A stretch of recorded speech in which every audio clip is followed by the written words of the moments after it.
sort of live. Katie Marshall has just entered the chat. Hi, Katie, I'm live.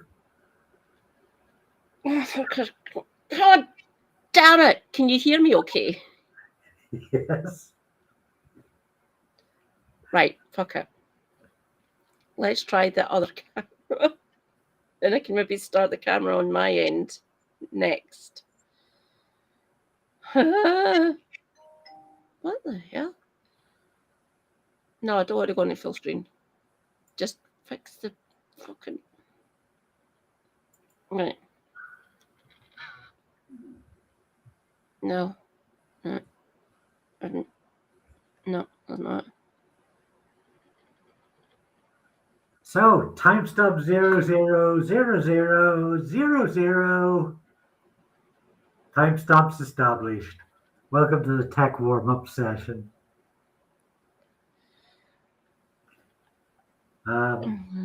Just like your top televisual corporation live recordings, we have a green room, but rather than there being peanuts and coffee, it's mostly swearing. Correct. Right, fine.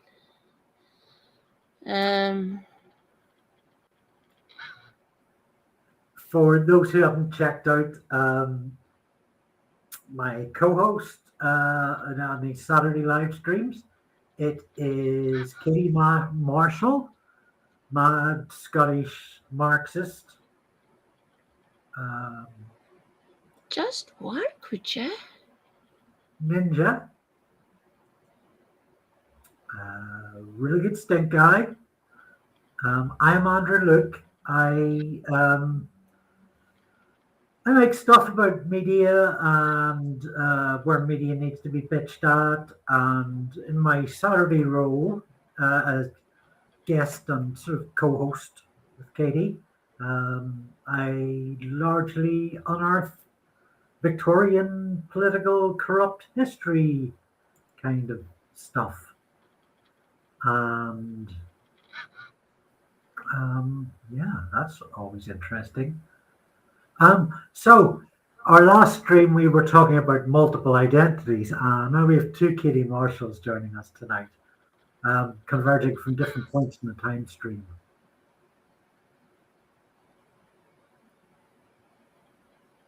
Cool. Who's with us in chat tonight? Right. What the hell? No. Remove the extra camera then. Video settings.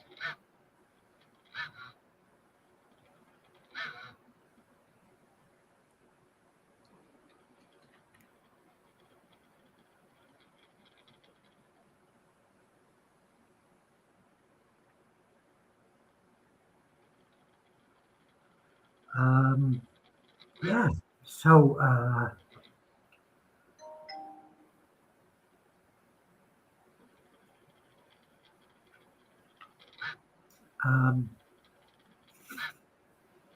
Get rid of that one. Dead avatar.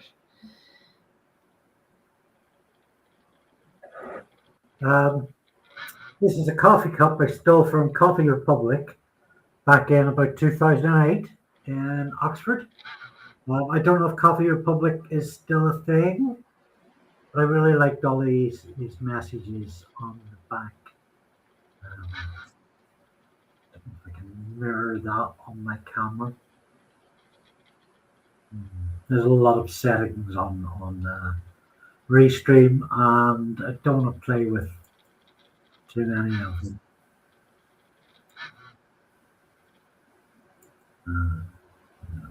Third stream.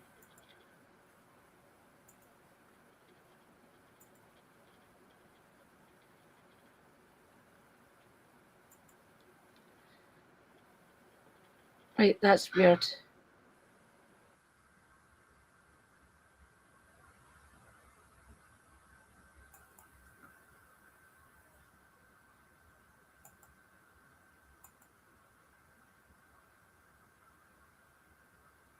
AI generated? No. I'm just avoiding generative AI, which is quite different from AI. But it's kind of tainted the language, hasn't it?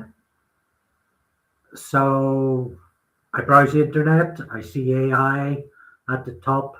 Most of the time, I just by habit zoom on down past it. I looked at some stuff today, last night, to do with legal referencing. And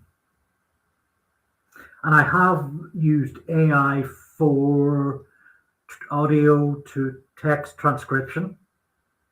But by and large, I just generative AI is a pain in the ass that's stealing all our jobs. It's an immigrant of the Cybertronian Planet of the GoBots variety, and we don't need it here, quite frankly. Let's see, Katie Marshall, let's try again. Please. Right. Video settings. Just let me show the video. What? Have I went into the wrong link again?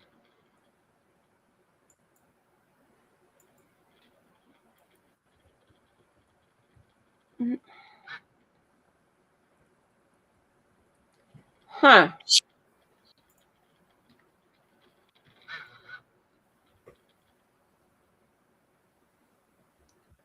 Fuck off. Okay. I don't know what's going wrong there again. It's the same fucking issue I'm having every time. Just let me pick one of the fucking videos. Nah, and it's not letting me choose any of them now. They've went away. Have I went to the wrong one again? Right. Leave. Okay, see you in 2 minutes. I just lost my ticker tape.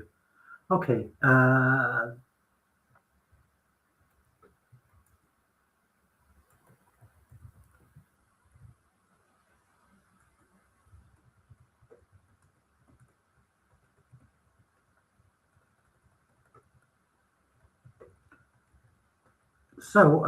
Typically the first half an hour is us just trying to sort out various tech stuff like this.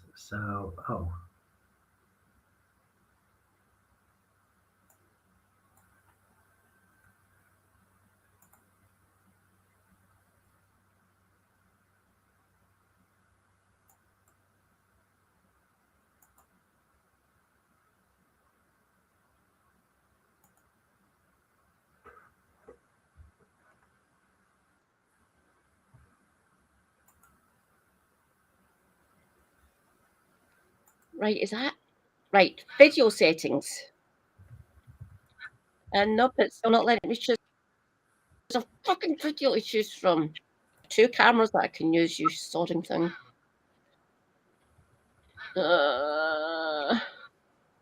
No, not a virtual background. The audio's fine. Right. You okay just listening to me? Yeah. And Work out some kind of system. If you want me to like pause the video, just yell out, "Pause it, you bastard!" Yeah. Gotta talk over kind of everything that contentious that's in the documentary we're looking at. Yeah. Yes, I am going to use the bathroom for a minute, and Katie is going to introduce herself to you, my listeners. So I'll be back in a minute. cool. Thank you, Andy. I'll be here. Huh.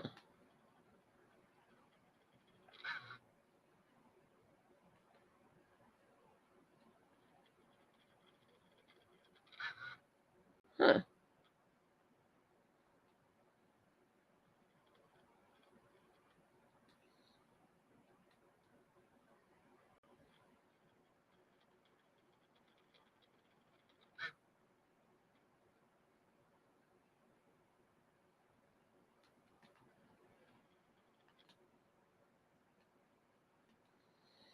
Oh no, I need to bring that down a bit more.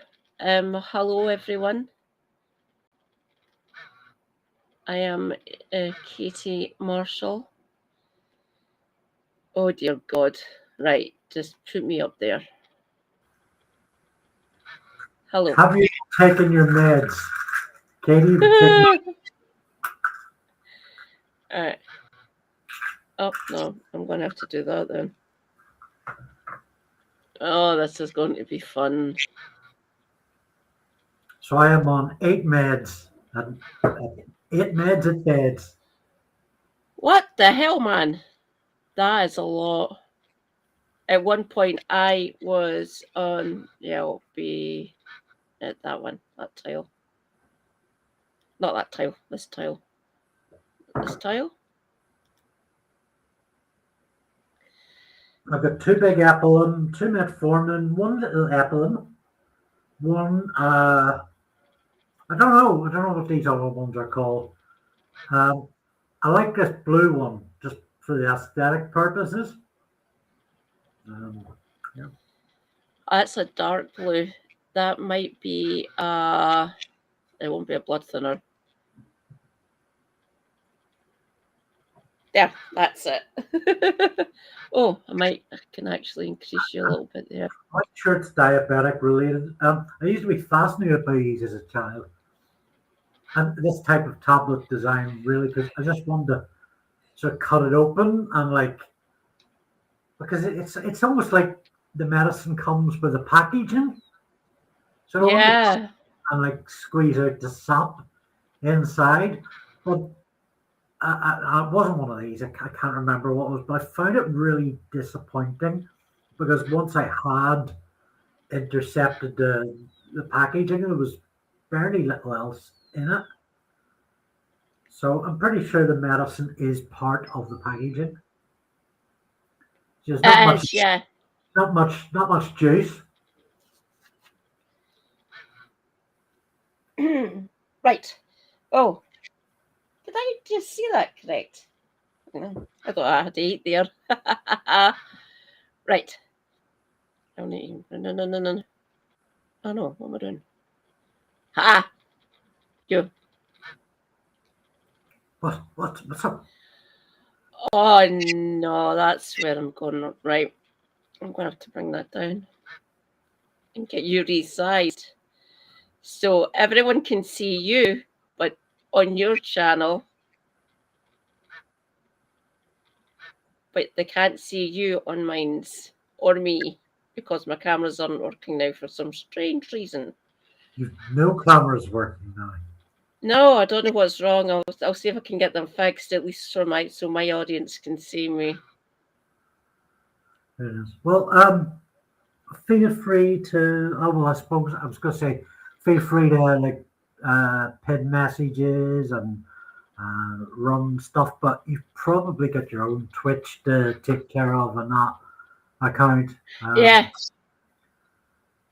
And who's in the audience tonight? Who have we got? No one's chatting yet. I think they were waiting for us to get started. Okay, so I guess let's talk about the zone from Zinoviev to Zedtime. Let's talk about Zinoviev as a sort of an overview, what it is, and what our kind of understanding of it is. Was it something you'd encountered before we put up the flagpole initially, Katie? I'd heard of it a few years ago, but it has since just went straight out my head, which was weird. And just reading over your notes that you sent to me, I was going, my God, no, I managed to get through half of it. That's further than I got. I'm a quick reader. I do a lot of reading, and I've used a lot of reading. I do a lot of reading anyway. So, yeah, I certainly hadn't heard of it until I started researching it. But I mean, the basic story is so Zinoviev was he was part of the triumvirate that took over Russia following the death of Lenin, Zinoviev, Kamenev, and Trotsky, or no, somebody else. Yeah, Trotsky. Yeah. There was a few of them that I can't quite remember the names of. So the very surface level of this narrative, and it is an immensely complex, murky narrative with a lot of characters, many of whom we'll never get around to even mentioning, because it's just layers on layers on layers of story. But on the surface level, 1924, I think around January or February, you have the very first British Labour government. Yeah. Brilliant. You've got a whole summer where the Daily Mail and other tabloids are running accusations, smear campaigns, alleging that that Labour government of Ramsay MacDonald are welcoming and encouraging the Red Menace, pretty much just like Reform with immigrants right now, or Tories with immigrants, or Labour with. But anyway, there's the Liberals and the Conservatives gang up on the Labour government in power. They call for a motion of no confidence in them, and Ramsay MacDonald is forced to go to the polls. 4 days before that happens, the Daily Mail publish the Zinoviev letter, which is a letter from Zinoviev to the Great British Communist Party, and encouraging like loads of mutinies and sabotage, and it appears to loop in the Labour government of Ramsay MacDonald to that. Labour lose the general election. Future historians, I mean, while Zinoviev keeps coming up again and again, often when Labour are in the running, although it's been less since Tony Blair took office, but it did come up then. But the Zinoviev letter always comes up. There's many other levels that it looks to all intents and purposes that actual letter was a forgery. That various members of the British institution at the time, the Northcliffe's tabloids, and the Conservative Party, and the intelligence services, who were dominated by members of the Conservative Party, all had a hand in getting that forged letter published 4 days before the election, and maybe even in constructing that letter. It's certainly a vital part in its distribution.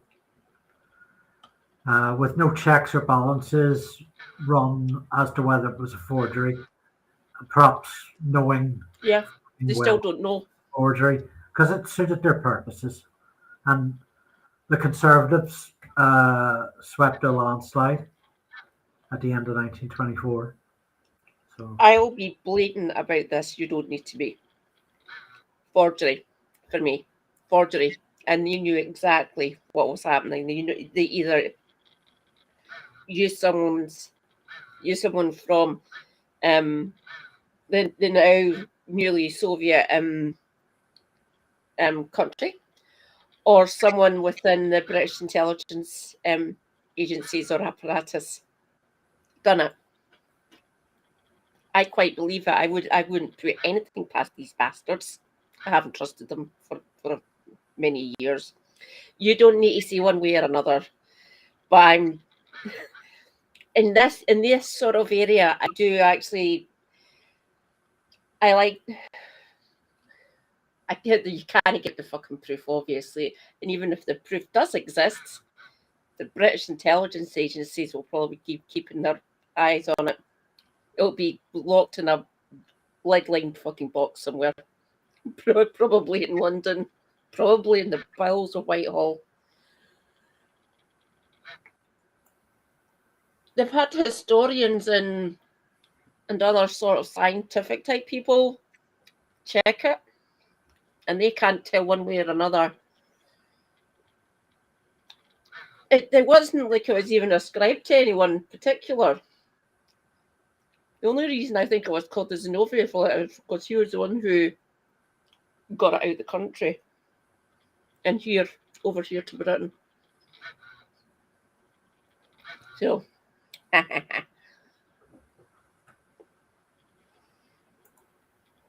just wonder what else is in the bowels of Whitehall. Don't trust the British state, everyone. They're not here for us. As has been proven too many fucking times. Like, just years before Corbyn got voted in, like during the 70s and stuff, they were still seen as like the red men. They were still in league or working with Soviet elements and stuff like that. Towards the 70s, the Soviet economy doing about the same as every other European nation. But back then, when the Communist Party were a lot bigger than they are now, like there's only a few thousand in the main Communist Party for Great Britain. But back then there was thousands of them, like a good few thousand. It's funny that massive fucking war making radicalizing people never been known. Not that that's happening now, of course, because we are ruled by sane people who do not make demented fucking choices.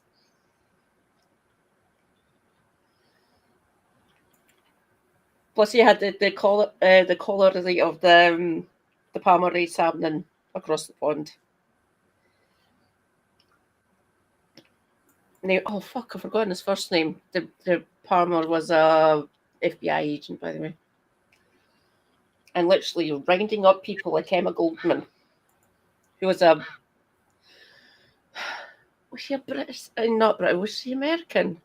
But she got deported because she was married to a Soviet or communist. Katie, I've lost my camera, so I'm just going to go out and see if I can come back in. So can you hold Okay. the yeah? Of course. Yeah. Now, people in chat, you don't need to say one way or another in either of the chats. I'm just being very fucking blatant because I know exactly what my government's like. They've been proven fucking morally corrupt bastards in the past.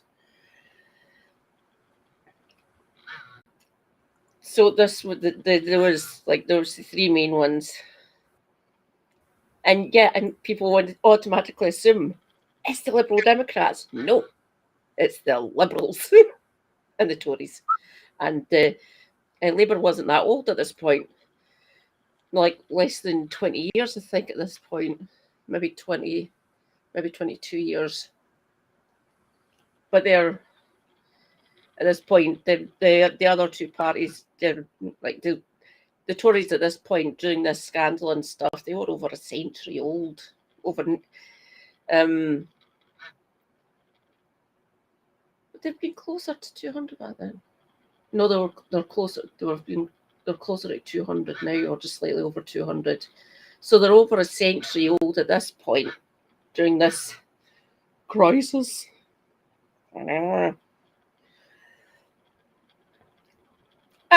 Your return. Hello. How old would the Tories have been at this point? Like 110 or something?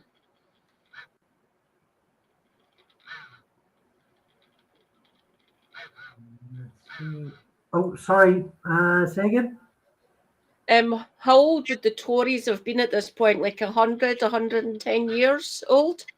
Oh, good question. Let's have a quick Google, seeing I've been doing nothing but trying to manage tech. Conservative Party. Maybe 120 years or something. Founded 1834. So yeah, 100 and actually not 90 years. At that point. So yeah. 1834, yeah. So the Liberals would have been the older party.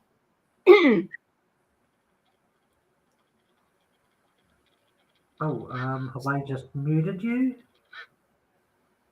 Oh. No, It's it. Ah. So the Liberals would have been the older party for this crisis that happened. Yeah, I guess so. Like Liberal Party. When was the Liberal Party born? I'll check. I'll do it this time. Liberal Party. Thank you. Oh, 1886. Well, that's a Liberal Unionist Party. All right, so that's the. Oh no. Not UK Liberal Party. So 1859 for the Liberal Party. So the Liberals are about 25 years younger. So not that much. Their guys before that was the Whigs. Yes. I think, and they'd been been going for 1740s or something. So the Liberals have been in many guises, and they're now the Liberal Democrats. They're not that old, were they? 40 years? Because they were formed after I was born. That always freaks me out when people tell me that the Liberal Democrats are younger than me. Oh, wow. I'm not allowed to say to my little sister because she's older than Liberal Democrats, and she just kind of grills at me. Sorry, darling. So, for Christ's sake, they're older than some of my cousins. They're younger than some of my cousins. It's just mad. So, I produced this mountain of notes that I couldn't get through, and I mean, Katie says she got through half of them. That's already a mountain that she's climbed. So we're kind of the nearest way I could think of for sort of going at this was there's a documentary by BBC Parliament. It looks like it's dated sometime in the 80s. Is that the one you gave me?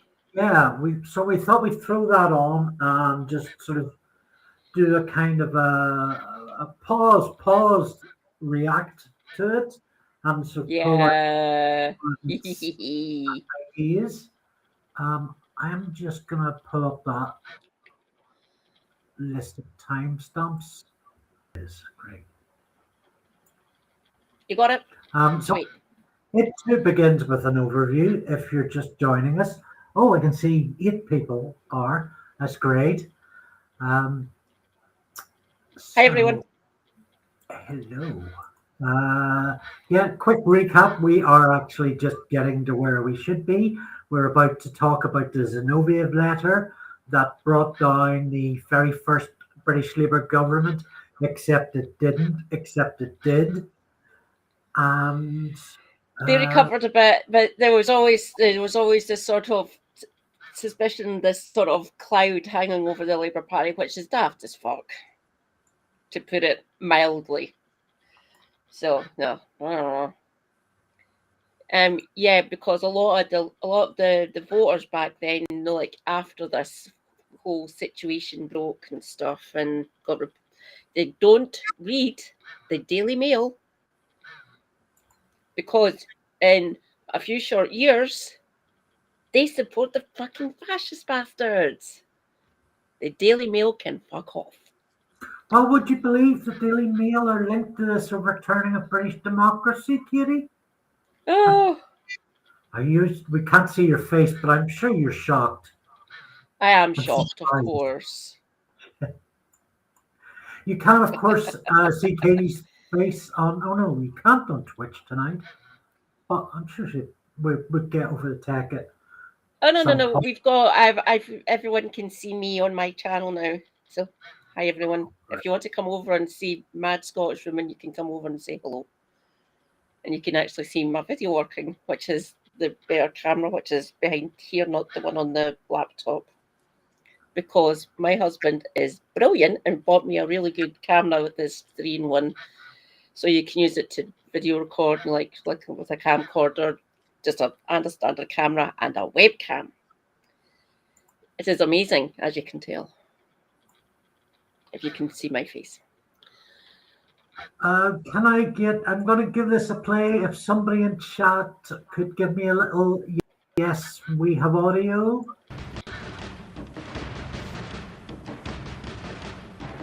You got that your end, Katie? I have indeed, yes. The hidden hand. Actually, let's give a little Google as to the year of this documentary.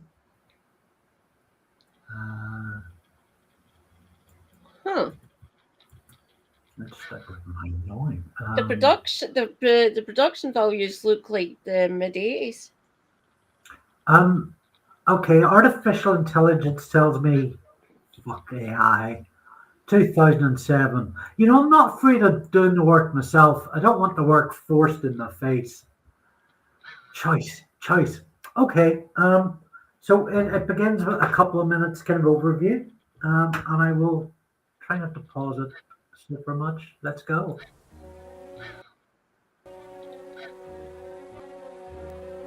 January 1924 saw a new political dawn. Britain's first Labour Prime Minister, Ramsay MacDonald, entered Downing Street. It had been a meteoric rise for the party, coming just 18 years after the election of the first Labour MP. It was vital for MacDonald to prove the Labour Party was fit for government. That meant introducing mainstream policies and distancing Labour from the more radical soap of the British Communist Party. But Labour's first term in office was to prove short-lived.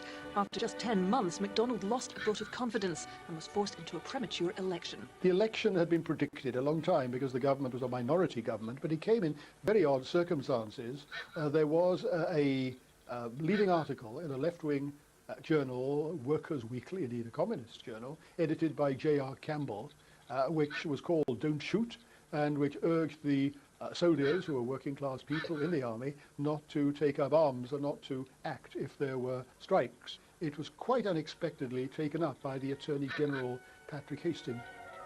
Campbell was subsequently charged with incitement to mutiny, but without any warning, the Attorney General dropped the charges. There was an outcry in Parliament. The opposition claimed Labour was under the influence of extremist pro-communist elements in the party. Not only was there the Campbell case, but the government had begun talks over a trade treaty with Russia, which would include a loan of millions of pounds to Moscow.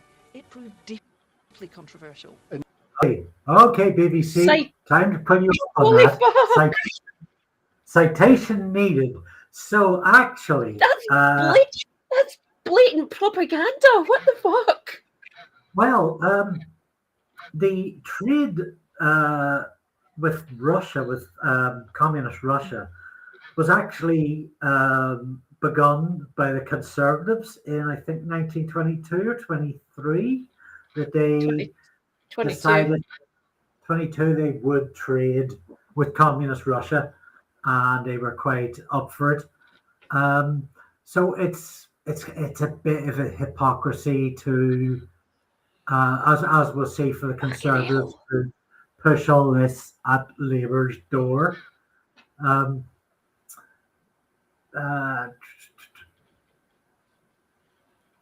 Bloody hell. The gall of these bastards. Fucking hell. Yeah. It's the story of John Ross Campbell is quite interesting. He essentially called for. He was affiliated with the Communist Party of Great Britain, and essentially the stuff he was calling for was, I don't know, I think fairly tame and conservative by my standards. If your government asks you to go and fight an unjust war, refuse to do so. If they sell you out, lay down your arms, which is like a taboo for anybody in Britain's security, whether it's police or army. The cops don't strike, that old thing. Not allowed to. Servants of the crown, neither can soldiers. They get flung in. They get flung in jail. They get flung in. If you're a soldier, military prison, or if you're a cop, you get flung in actual prison. They're servants of the crown. If they do that, the only thing soldiers can't do anything, but the police can work to rule, which is basically whatever's in their contract. Essentially, that's all they can just turn around and say, no. This is my contract. This is what I'll do. You can't force me to do anything else. But soldiers get locked up. Now, if they're known agitators, they can get flung in, like either military prison or actual prison. For a cop, that might have been quite fun for them. Just saying. So no, that still hasn't changed. They're still servants of the crown. So yeah, don't join them. Yeah, J.R. Campbell was also hauled through the press. I mean, this wasn't just political sphere stuff. He was the new Epstein. He was the enemy of Great Britain, and this comes as part of a greater context of a whole summer of day after day of communist scares in all of Britain's newspapers. Well, not every day, but probably most days. And all targeted at the Labour government. Yeah. As the first Labour government ever, they're coming into a system that is controlled by the Conservatives and the Liberals. They're the new kid on the block. And there's these two parties with 100 years of government on them. Or 100 years older in the long terms, who have pretty much just infiltrated the British press, infiltrated the civil service, the security apparatus. Not so much an obscure infiltration, a very sort of clear as day kind of thing. Oh, yeah. Their governments weren't in power, but in an electoral sense, but very much behind the scenes, they were. Inevitably, right-wing politicians raise the cry of the. Go ahead. Remember, chat. The vested interests are the ones that have owned most of our papers, our publications for a good while now. It's probably just slightly before this time, but right all the way up to this very day. Because don't get me wrong, there's more left-wing publications now that we can get access to, because the digitalization of media and things has made it easier for people like me to exist and actually counter the narrative that has been coming down, getting fed to us for the best part of 200 years at this point. Blech. Right, this was the analog age. They probably only had 3 newspapers. Yeah. BBC newspaper 1, BBC newspaper 2, and something like that. Probably not far from the truth. Yeah.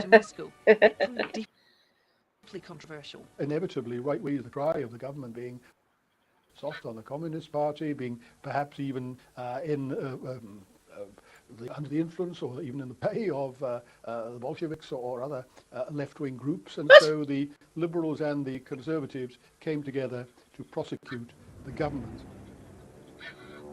The Conservatives and Liberals banded together and called a vote of confidence in Labour. On the 8th of October, Labour ministers faced their critics in the House. MacDonald lost the vote. He was forced to call an election for the end of the month. As far as the opposition were concerned, there was only one issue at stake: Labour's ties to in short, the Red Menace. Then, just 4 days before polling day, a political bombshell burst. The Daily Mail ran a story claiming it had proof of the true links between Labour and the communist regime in Moscow. A very secret letter of instruction from Moscow, which we publish below, discloses a great Bolshevik plot to paralyse the British Army and Navy and plunge the country into civil war. The letter is... Is it just me, or is that image there that we can see in this newspaper article a bit sus? He looks like he's been beaten up quite heavily. I'm wondering, is that supposed to be Gregory Zinoviev? Because it does look quite like him. He's got that sort of curly hair and plump sort of dark face with bags under his face. It doesn't look right to me. It is not sitting correctly with me. Are you seeing like an anti-Semitic caricature going on? Yeah. Yeah. Not that our press does that, of course. Well, undoubtedly an immigrant and probably diddling kids as well. Yeah. Yeah, all these immigrant kitty diddling communists. Yeah, they're all the same, aren't they? Apparently. And it's the same old. It's the same old othering, isn't it? Enemy sighted, enemy met. You know, create your demons, kids, and yeah, or we create the demons for you. No need for you to decide for yourself what they look like. We'll point them out, and then we rage against them, and you can help us rage against them, and maybe beat them up in the street. It's the oldest playbook. Yeah. Is this what they mean by a straw man? Yeah. Christ's sake. I don't know why they get away with it. They've been able to educate people as a mission of mine, especially where this nonsense is fucking concerned. It sickens me. You can carry on. Addressed by Bolsheviks in Moscow to the Soviet government servants in Great Britain, the Communist Party, who in turn are the masters of Mr. MacDonald. No, they're not. Christ, BBC. They're sending they're sending red lasers into his brain. The communists. Excuse me. Mail claims were hugely significant. According to the article, the letter was written by Gregory Zinoviev, head of the Third International, the Soviet body responsible for overseas propaganda. In the letter, Zinoviev called on Labour activists to save the trade treaty from those who did not want it ratified by Parliament. It is imperative that a group in the Labour Party sympathising with the treaty should bring increased pressure to bear upon the government and parliamentary circles in favour of ratification of the treaty. Before we go into what the letter actually says and why it was a threat, it should be noted that Zinoviev wrote letters like this all the time. It was essentially just like a circular. When the chances of you getting an email from a Nigerian prince the son of a Nigerian prince who wants to put his money in your bank account are just as likely as you getting a letter from Zinoviev. Bloody hell. Christ almighty. More alarmingly, the letter called on British communists to prepare for armed revolution. It would be desirable to have cells in all the units of the troops, particularly amongst those quartered in the large centres of the country, and also among factories working on munitions and at military store depots. And there was more. The article claimed that MacDonald himself knew about the letter, tried to cover it up. The opposition and the press had a field day. From the Tories' point of view, it was a gift from heaven. I mean, long before the letter came out, 4 days before the polls. You know, so it was so late that it was hard to get any counter blast to it. Anyway, it was a magnificent time to pull a fast one it was. It was too late for Labour to turn the situation around. They lost the election landslide. For many in the Labour Party, it was clear that they'd been swindled out of the election. For years, speculation grew over the letter, where it had come from, whether it was a forgery, and why it had appeared when it did. Countless theories blamed the Secret Intelligence Service, MI5, the Conservative Party and Foreign Office officials for conspiring to bring down Labour. But how much is true? Was the first Labour government the victim of a political plot? Had the establishment conspired against it? First, Andy, allegations against sorry. officials at the Foreign Office. That's why we're Okay, here. just for clarity, MI5's the internal agency that works within the United Kingdom. They don't have the power of arrest. They have to have actual police officers who have a warrant card to do anything. If they suspect anyone, he either gets referred to what was known as special branch. They don't exist anymore. Honestly, they don't. Don't? Oh, okay. They're called something else. No, that's their get out. No, it's been our intelligence agency, and the way we arrest these people is changed completely, and we do better investigations and everything. Bollocks, no, you don't. That much has been proven with the Manchester bomber, at least in recent times, essentially. So no, they might have changed their name, just like the NKVD done as well. They do. What the frick? Yay! Rejoice! I have a Jim speak resubbing. We're out here subbing. Hello, Jim. Praise be. Hello, Jim. Welcome. So he is one of my main mods. I've got my actual main mod. She is currently streaming. Praise be, Shanna. Hi, Jim. The Tories and the Liberals being bastards about a century ago. Well, 1924. Never been known. So MI5's the internal one, and the James Bond one's MI6. So they operate out with the United Kingdom. They can still operate within Britain as well, though. They're slightly different than the way the Americans are set up. So MI5 do investigations here in the UK, apparently, if you want to trust them. So there's a note here from Gil Bennett, who we'll see later in this video as one of the prime scholars around the Zinoviev letter. Yeah. She writes about British intelligence in post-First World War Britain. Actually, I don't know if this is a direct quote or me paraphrasing her. In post-First World War Britain, there were 5 agencies concerned with the gathering of intelligence. MI5 concerned with internal security. M11C or SIS, Special Intelligence Services, concerned with foreign intelligence matters. And we'll see them come up quite a bit. That spies working within the UK. So ones who they're either following or ones who they know are we either flipped them, or we know that they're operating within the United Kingdom and sending shit back to whatever country they're from. I'm not sure SIS were just internal. I'm kind of believe it was a bit. It was a bit split. So technically, that's how people like Bond. The character is completely made up and stuff, but people who done some of the things that you see Bond doing in his movies did actually happen here in the UK.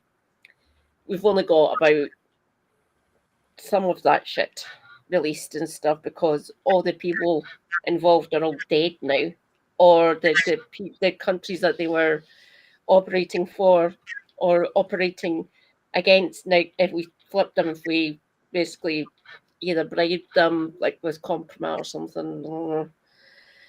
So yeah, they did operate a bit more like this, the way I'm describing them as back then, up until like the late 70s, essentially, or mid 70s. So yeah, carry on with the next one. So it's MI5 SIS, GC and CS, which was a government code and cipher school, the precursor to today's GCHQ. GHQ, yeah, that was the first iteration of them. So they've been around for a while. So that's basically doing checking communications and shit like that, intercepting messages and all that kind of stuff. They had like ciphers, people who could actually decode shit. Oh yeah, so that would have been the precursor to sort of Turing and his lot. It was, yeah. It was like the precursor to Turing and stuff. You also had the IPI. They were the fourth, the Indian Political Intelligence, and the fifth, as you mentioned, Special Branch of Scotland Yard, which in itself comprised of 3 different divisions. Oh, is it getting called divisions? I thought they were called directorates. I got told in school, well, no, it's college, when I was doing my hires and stuff, they were called directorates because reasons. But division and directorate, they're basically kind of the same. Yeah, I know when I was researching I only remember the 1890s, early 1900s, divisions were used quite frequently in Scotland Yard. So maybe it changed to directorate later, or maybe the 2 terms it probably did. So that's what I got told when I was doing my hires, which was in the 90s. Yeah. So where the video is now is going to come on and talk about the SIS, which are quite key, and also the Foreign Office, which are also quite key in this narrative on how the 2 interplay to take the letter back to MacDonald and what MacDonald knew and what he did. Yeah. Could it be true that civil servants plotted the release of the letter to cause maximum political damage to their Labour masters? And is it true, as the press had claimed, that MacDonald had tried to suppress the letter and prevent it reaching the public domain?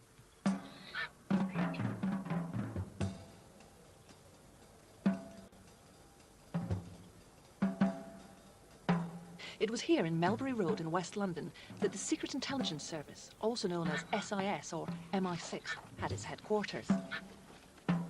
The letter arrived in a report from an SIS agent stationed in the Latvian capital, Riga.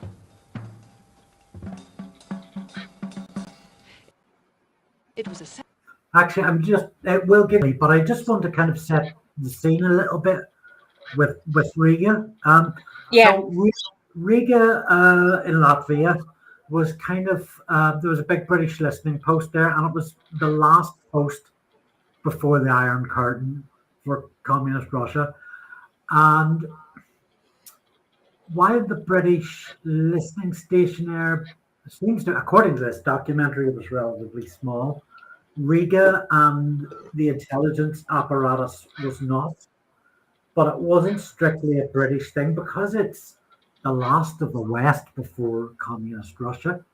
You've got a lot of people there from different countries all over Europe, just with their ears pressed against the wall, trying to figure out what's going on. From everything I've read about Riga, it's, in Star Wars, Mos Eisley Cantina. Yeah. A hive of scum and villainy. And all sorts. I like that. Had I think it would have meant, but you had like traders of information, you had forgers, you had genuine spies, you had fake newsers. I mean, Zinoviev, the whole Zinoviev letter story is the first 20th century story of mass fake news. But to say Riga, where the origins of the letter seem to be near, was just this kind of melting pot of international intelligence apparatus and criminals that worked within that system. So, yeah, espionage and all that. by SIS section head Desmond Morton. Propaganda from Moscow to the British Communist Party was not unusual, and Riga, due to its proximity to Russia, was a common source of intelligence on Soviet activities. What would happen now, if a Zinoviev letter arrived now, is that it would be considered by the Joint Intelligence Committee. What happens on the 9th of October 1924? So far as we know, there's just one individual. He looks at it, oh yeah, seen plenty of stuff like that before, it's obviously genuine, I'll pass it on to the Foreign Office. Morton followed routine and passed the letter to the Foreign Office, MI5 and Scotland Yard with a note. The document contains strong incitement to armed revolution and constitutes evidence of intention to contaminate the armed forces. The authenticity of this document is undoubted. Okay, pause. That is utter bollocks. No soldier in their right fucking mind is going to do that. Because they literally, back then, they would literally be risking their neck if that got proved, or if it even got suspected, locked up until you come out feet first, essentially, or literally hung or shot for doing that stuff if you're in the armed services, because they can't go on strike, they can't do this stuff because they're servants of the crown. They would literally be risking their lives to do it, unless they were a committed revolutionary. None of them were going to be doing that. None of them. So that is just blatant propaganda. Just no. That's gaslighting. That would never have happened, even back then when there was more communists. So hey, the British intelligence agencies, self-interest much, really? Fucking hell. So yeah, that is Desmond Morton, who this documentary focuses on quite a lot. As Katie said, pay very close attention to his words, which are quotes. This documentary tends to give Morton a kind of a bit of a pass. He's framed very much. Excuse me. Sorry about that. Oops. Morton was 33 at the time of this happened. Civil servant in the Foreign Office as a head of Secret Intelligence Services Section V, dealing with counter-Bolshevism. So the documentary kind of paints Desmond Morton as you're going to see that he kind of assumed that the Zinoviev letter was genuine, thought nothing more of it. So if you pay attention to his language cited, you'll find that's maybe not true. He wasn't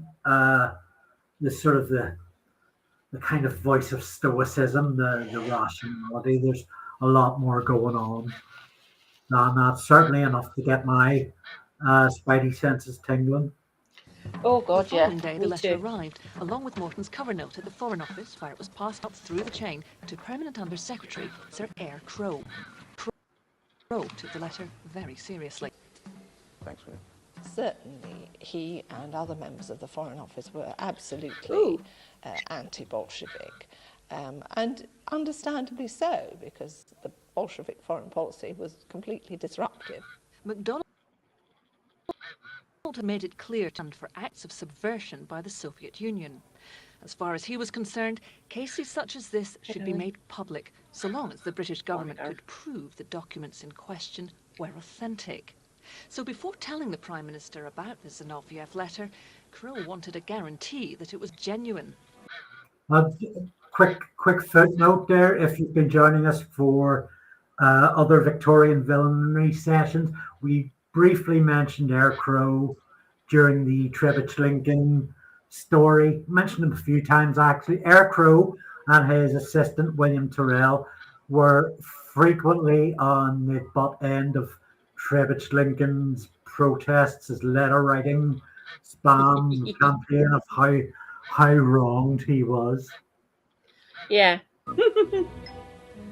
Back Christ at the headquarters of almighty. SIS, it was the job of Desmond Morton to prove its authenticity. My contact is a member of the Central Committee of the British Communist Party. Morton had an undercover agent named Jim Finney within the Communist Party. According to Finney, senior party members had held a meeting 2 weeks earlier to discuss a letter they'd recently received from Moscow. It was decided that particular efforts were to be made to permeate the armed forces of the Crown with communist agents, then to promote strikes and incite revolutionary action. It is hoped this last, by reason of the communist propaganda which will have had effect, will either refuse to quell the disturbance or join the rioters. The similarities between the letter discussed at the Communist Party They meeting wouldn't have done and that, the one fucking received by hell. SIS were startling.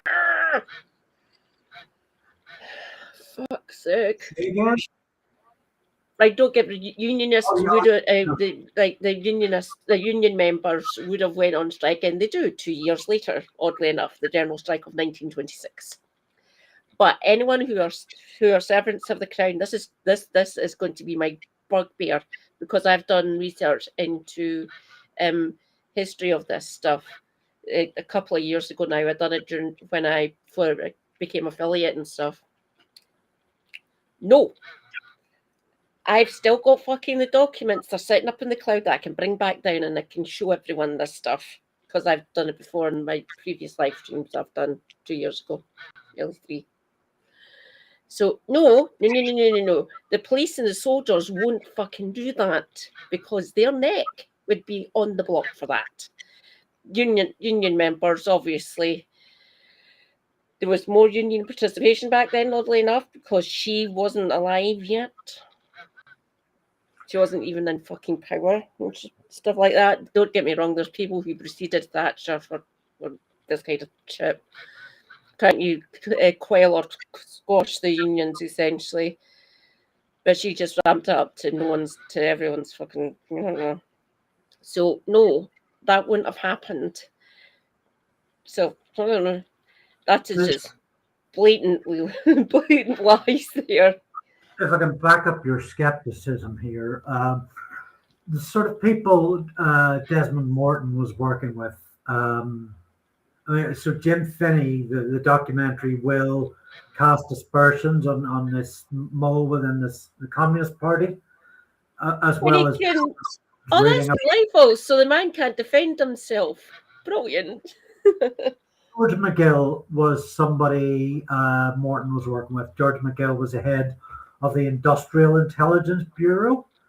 And McGill recruited his agents from the British fascisti, including Maxwell Knight, who was the organization's director of intelligence. So not just the Conservative Party and the Conservative Party supporting Northcliffe Press, but the British Union of Fascists.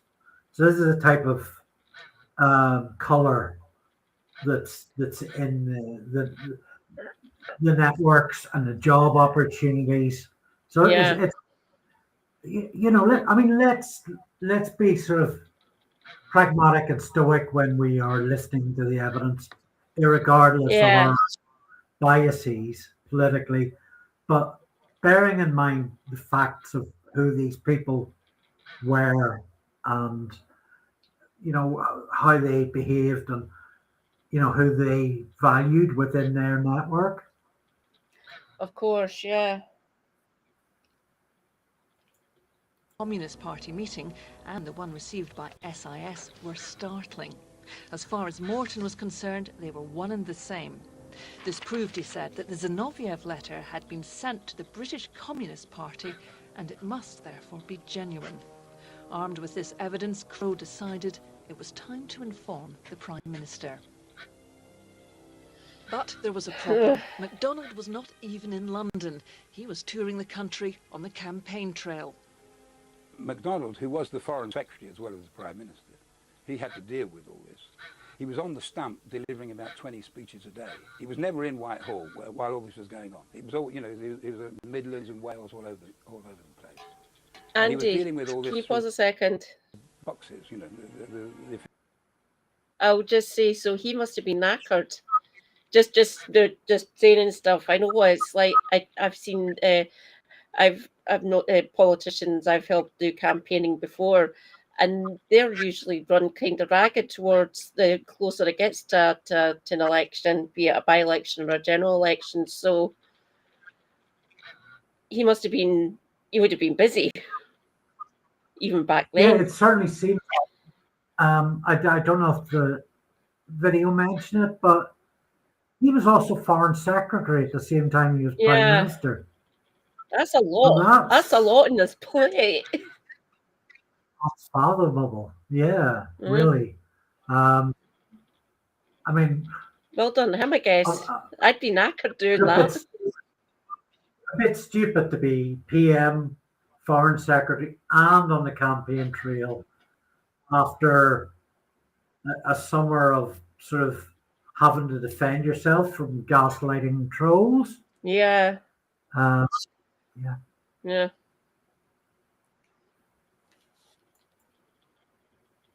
He was never in Whitehall while all this was going on. He was in the Midlands and Wales, all over the place. And he was dealing with all this through boxes, you know, the official boxes. On the 15th of October, Crowe wrote It's called a dispatch box, by the way, everyone. Our best and only defence against these treacherous proceedings is publicity. It does not seem fair to our own people that our knowledge of the Russian machinations should remain forever concealed. It is not only our right, but almost a duty. I recognise some of these actors for some reason. I don't know why.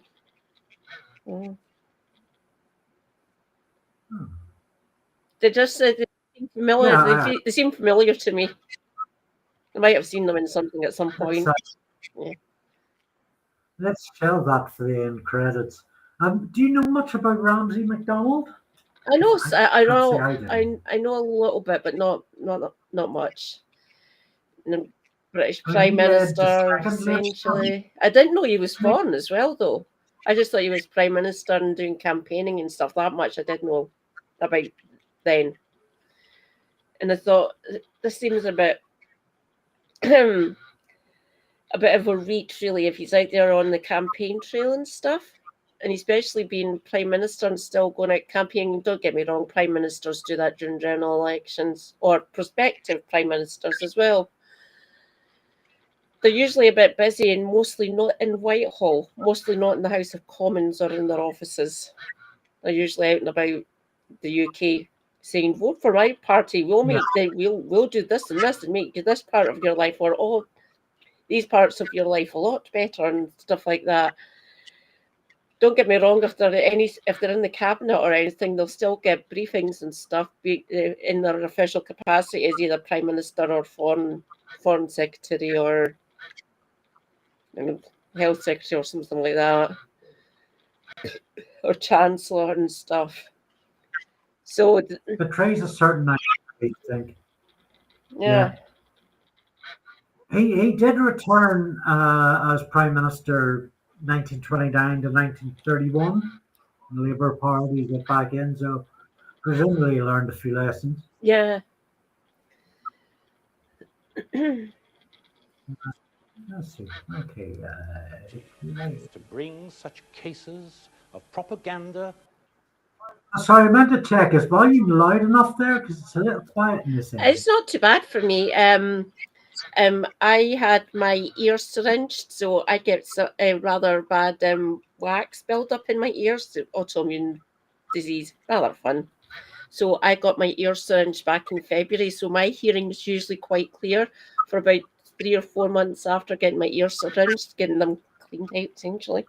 So I can hear it nice and clear. I would have said to you, try and put it up, which would be in the lead up to the next time I need to get my ears syringed, which will be July-ish. So no, I can actually quite hear it. Can everyone on my end hear it? Is everyone cool?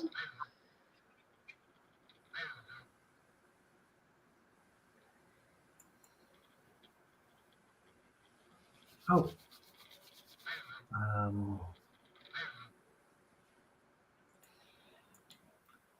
Can everybody still hear me? Because I seem to have disabled one of my things. I can hear you, no problem. Okay, I'll let it roll. As a present one to the notice of the Soviet government. MacDonald agreed. He instructed Foreign Office officials to draft an official protest note to the Soviets. It is my duty to inform you that His Majesty's government cannot allow... The note would put the British government's objections to the Zinoviev letter on the record. By a revolutionary institution established on foreign soil. But MacDonald was far from happy with the result. When he received the draft on the 22nd of October, he substantially rewrote it. MacDonald's out of town, he's electioneering. He sees a draft, he amends it, he sends the draft back, and this, of course, is where part of the uncertainty occurs. He claimed subsequently that he had deliberately initialed the draft so that an amended draft would go back to him for further consideration. Without the Foreign Secretary's signature, officials would have no authority to release the document. Crowe said he assumed, he was quite sure on receiving MacDonald's first amendments, that thereby authorised him to send the letter to the Soviet charge. There's no way now of being absolutely sure what the misunderstanding was, but there clearly was quite a serious misunderstanding. By the time MacDonald's version of the protest note was received in Whitehall, it was the 24th of October. You have seen the amendments made by the Prime Minister. At 11 a.m, Crowe met senior officials to decide what course of action to take. He was convinced the protest should be sent without delay, and he felt he had the authority to do so. At 4 p.m, the draft protest note was taken to the Soviet embassy. 2 hours later, the protest and a copy of the letter were given to the press. The draft was sent, and that both the protest note and indeed the text of the letter appeared in the Daily Mail without MacDonald being forewarned. So he was in the humiliating position of speaking at a public meeting when somebody said, "What about this we see in the paper?" And he hadn't been told. And I think, as any Prime Minister would feel, he felt, very shaken and shocked and extremely angry about it. The evidence shows that MacDonald had intended to release the letter, but instead he was caught off guard by the Daily Mail headline. The result played straight into the hands of those who claimed ministers were indeed covering up their true ties to Moscow. The election had been about the Red Menace, so why didn't officials warn MacDonald that the letter was about to be released just 4 days before the election? Indeed. So, to the best of my memory, the narrative follows this narrative of MacDonald's annotations and how Crowe interpreted them, but it never really tells us how things might have been different if Crowe at the Foreign Office had have interpreted MacDonald differently. Yeah. Which seems a bit of a flag. Now, it should be noted Gil Bennett, who's a leading historian here, worked at the Foreign Office for 40 years and at one point was called in to wrote a chapter on Zinoviev in her book on working with the Foreign Office, and at one point was called in to write a whole book on Zinoviev based on her experiences going through an inquiry. I think this was from the 1970s, maybe the 2010s. So, I mean, she seems fairly credible as a source. Yeah. And I think it might just be that she is bringing up this notion about Crowe and MacDonald having this misunderstanding just for the sake of a historian sharing details. It doesn't seem to amount to anything. I agree. It seems to be mostly for the sake of being there. The other thing that I'd note just with this last part of the story is the timing of this letter going from Crowe's desk to the Russian embassy, and it's kind of open to interpretation as well. On a street level, it's made to suggest that this tumbled out into the press because it reached the Russian embassy, and the Russian embassy may have talked to the press. That's bullshit, but the illusion, the story is out there. The other element is that it points to somebody within the Foreign Office, Crowe maybe, or one of William Tyrrell or one of his network, seeing the process of Ramsay MacDonald's response and it being carried to the Russian embassy and knowing just when to release that to the press. That's another story to consider. Personally, I feel that's also a red herring. Yeah. What we'll see as we go through this video is actually members of the Special Intelligence Services actually had the Zinoviev letter 4 weeks before the newspapers got it. Along with members of the Conservative Party. Well, yeah. And actually, a lot of the time when I'm talking about, in this context, members of intelligence services, you can assume I'm talking about members of the Conservative Party as well. Can you leave that pause for a second? I will be back momentarily. Oh, okay. I also need to take a pee break. So we'll be back. Please entertain us. We'll be back. Leave us a message.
So if you've just joined us, hello, I'm Andrew Luke.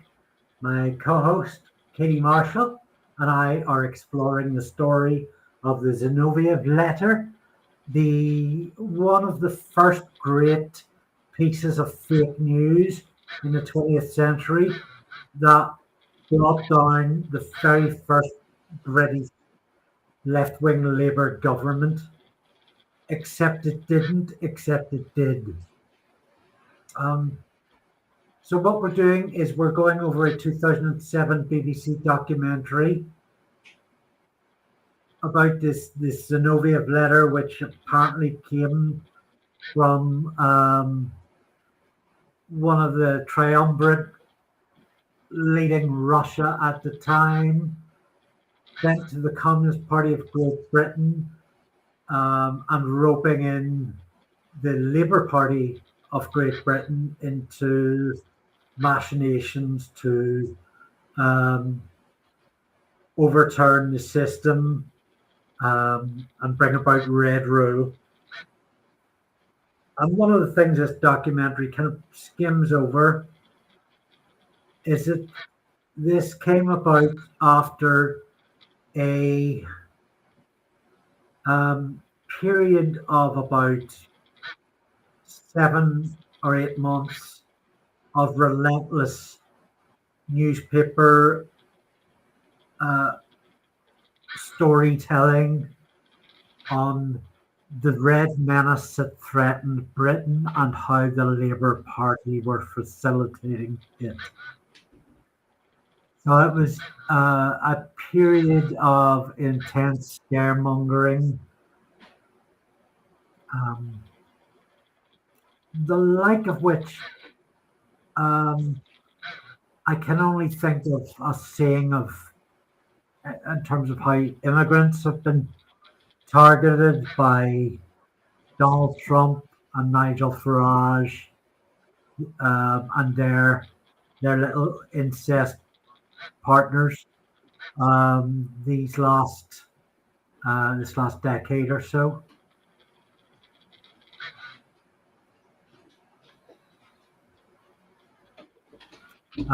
So we have the Crows of Kitty Marshall, or the Ravens are zooming her around the room, flapping their wings and trying to nest her back on the chair. I'm back. Sorry about that, everyone. I do apologise. Darling, you're here. Hello, Orchestra. You alright, my dear? Restart, Andy, my dear. Thank you. Okay. Let's see. Oh, where's the button? Button. Here's the button. While the Conservatives held talks on establishing a new ministry, MacDonald used... Back to the election had been about the Red Menace, so warned MacDonald that the letter was about to be released just 4 days before the election. While the Conservatives held talks on establishing a new ministry, MacDonald used his last remaining days in office to investigate what had happened. I remember that you had wished us to make quite sure of the authenticity of the Zinoviev letter. I had gone into this with great care and was entirely satisfied on the point. We had evidence, not only of the letter being sent from Moscow, but of its having been received here. This is, as a matter of fact, now further confirmed by the Daily Mail, having succeeded in obtaining the document. Top-class journalism. Yay! Yeah. If anyone is to blame for your intentions being misunderstood, it must fall on myself. He was convinced the revised version of the note which MacDonald had sent gave him the authority to go public. MacDonald accepted his explanation that it was a bureaucratic error. Crowe had simply misunderstood MacDonald's wishes. The inquiry exonerated the Foreign Office of any wrongdoing. Oh, God. Nevertheless, someone did leak the letter to the Daily Mail. Andy, and many in the Labour Party. Slight tinfoil hat here. Before anything gets released, they need to, right, both Prime Minister and Foreign Office, Foreign Secretary and stuff, I would make damn sure before sending it to any publication. Okay, right, it exonerated the Foreign Office and stuff like that. Well, it shouldn't have been fucking published in the first place.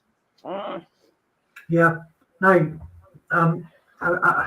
it seemed to me the documentary there did kind of fudge it a bit to suggest that Crowe sent this letter to the press, which it does clear up later on that was not the case. It should be noted that Crowe himself, while a perfectly capable civil servant, to the best of my knowledge, was from that conservative liberal institution. But he's been cleared of all wrongdoing. He didn't fudge anything at all. So the Conservatives are going to come into power, and I'm sure they'll clean the whole thing up. They'll get to the bottom of it. Good Conservatives. Praise the Empire. The party believed the Conservatives were involved. After all, it was the Conservatives who'd gained most from the whole episode. Rumours about his party's role in the affair dogged the new Prime Minister Stanley Baldwin. So much so that eventually he went before the House of Commons with evidence which proved, he said, the true origins of the letter and how it had reached the press. The evidence was in the form of a statement produced by a former MI5 agent who claimed to be solely responsible for acquiring and publicising the letter. Yeah. So what's interesting to me about Donald M. Thurn, this documentary spends about 6 minutes talking about him. And in my multi-book research, he was little more than a footnote.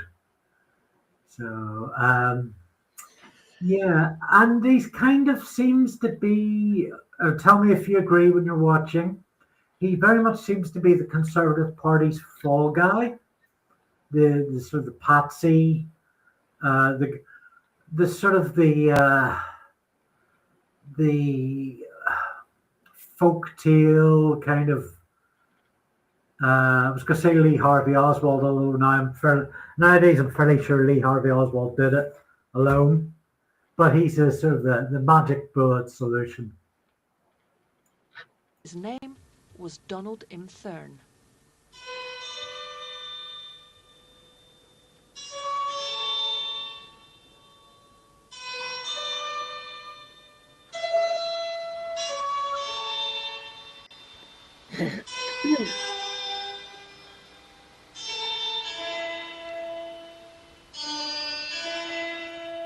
Thurn had been an MI5 agent during World War I, but by 1924 he'd left the service for a career in the city.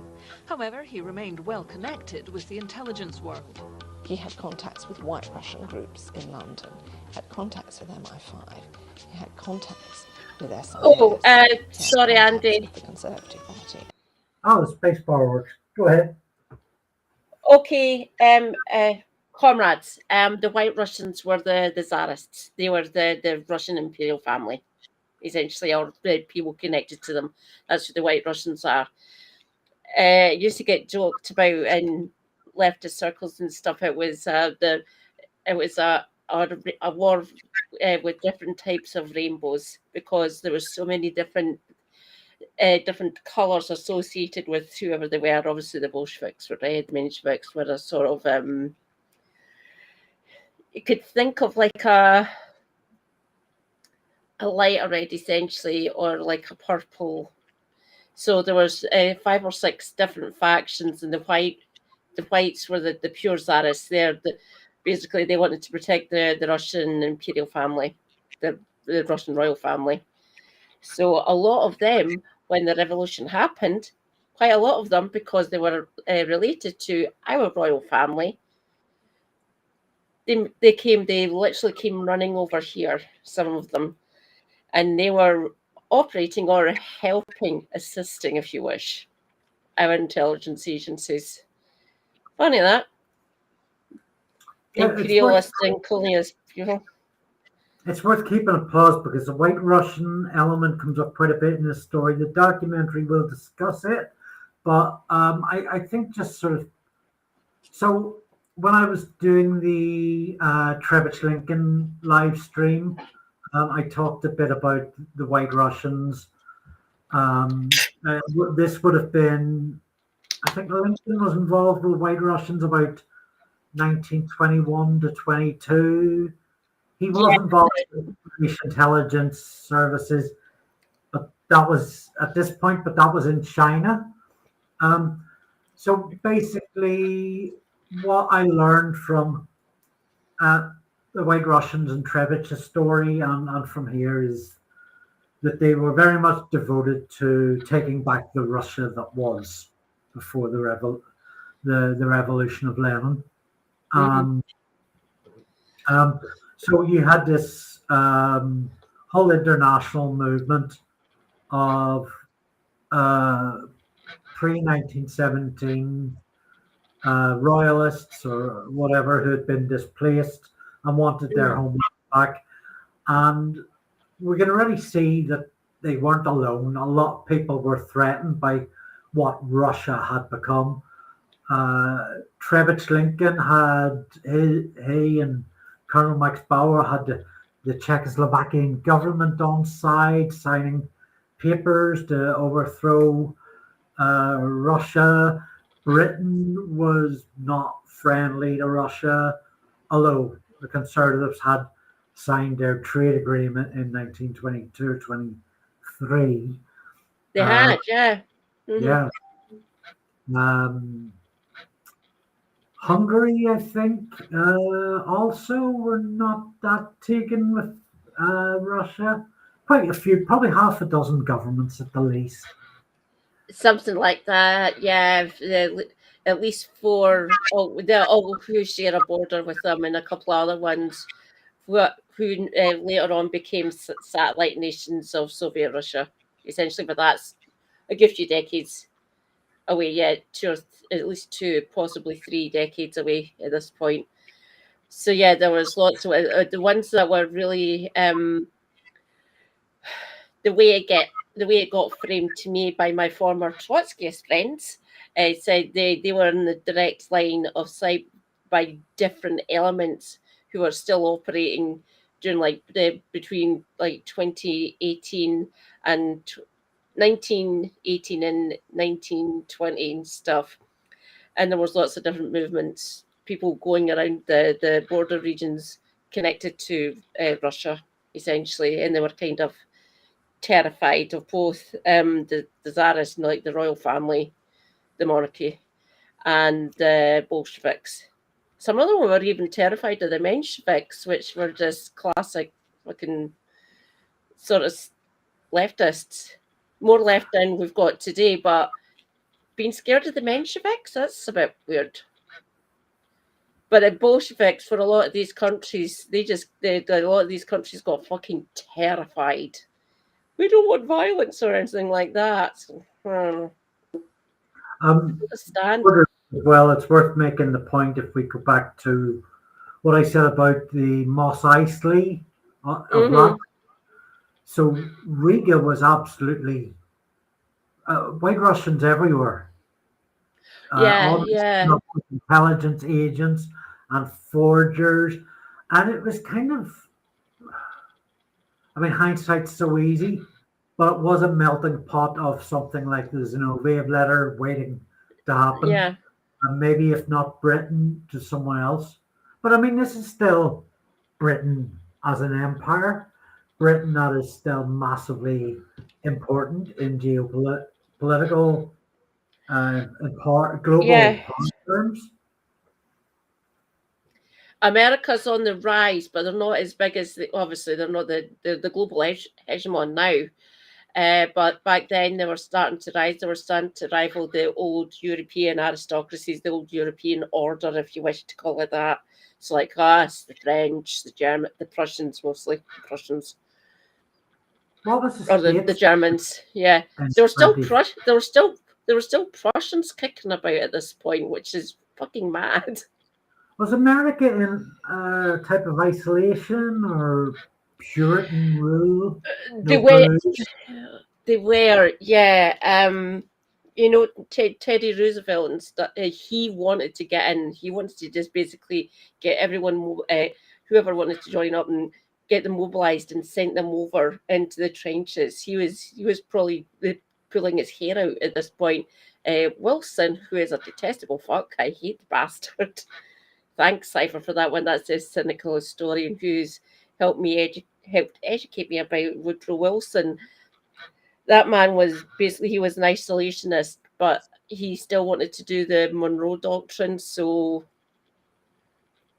we're the shining city on the hill and all that kind of bollocks. I don't know.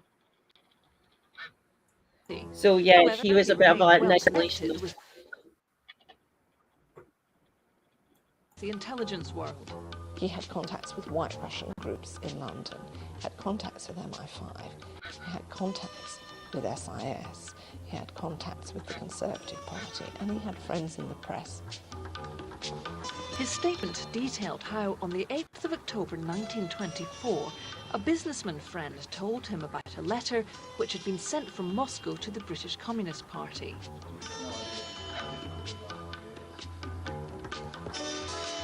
The following day, the friend was able to obtain a copy. I handed my copy of the letter, not to the Daily Mail direct, but to a trusted city friend whom I knew to be in close touch with that newspaper, and requested him to arrange for its publication. I would like to add that at no time did I obtain any information whatsoever with regard to the letter or its contents from any official source, and that from first to last, I was solely responsible both for obtaining the text of the letter and for securing its subsequent publication in the Daily Mail. Well, I'm glad that's all cleared up. Thank you for joining us in tonight's live stream. Let's all go home and have bangers and mash to celebrate. What the fucking hell?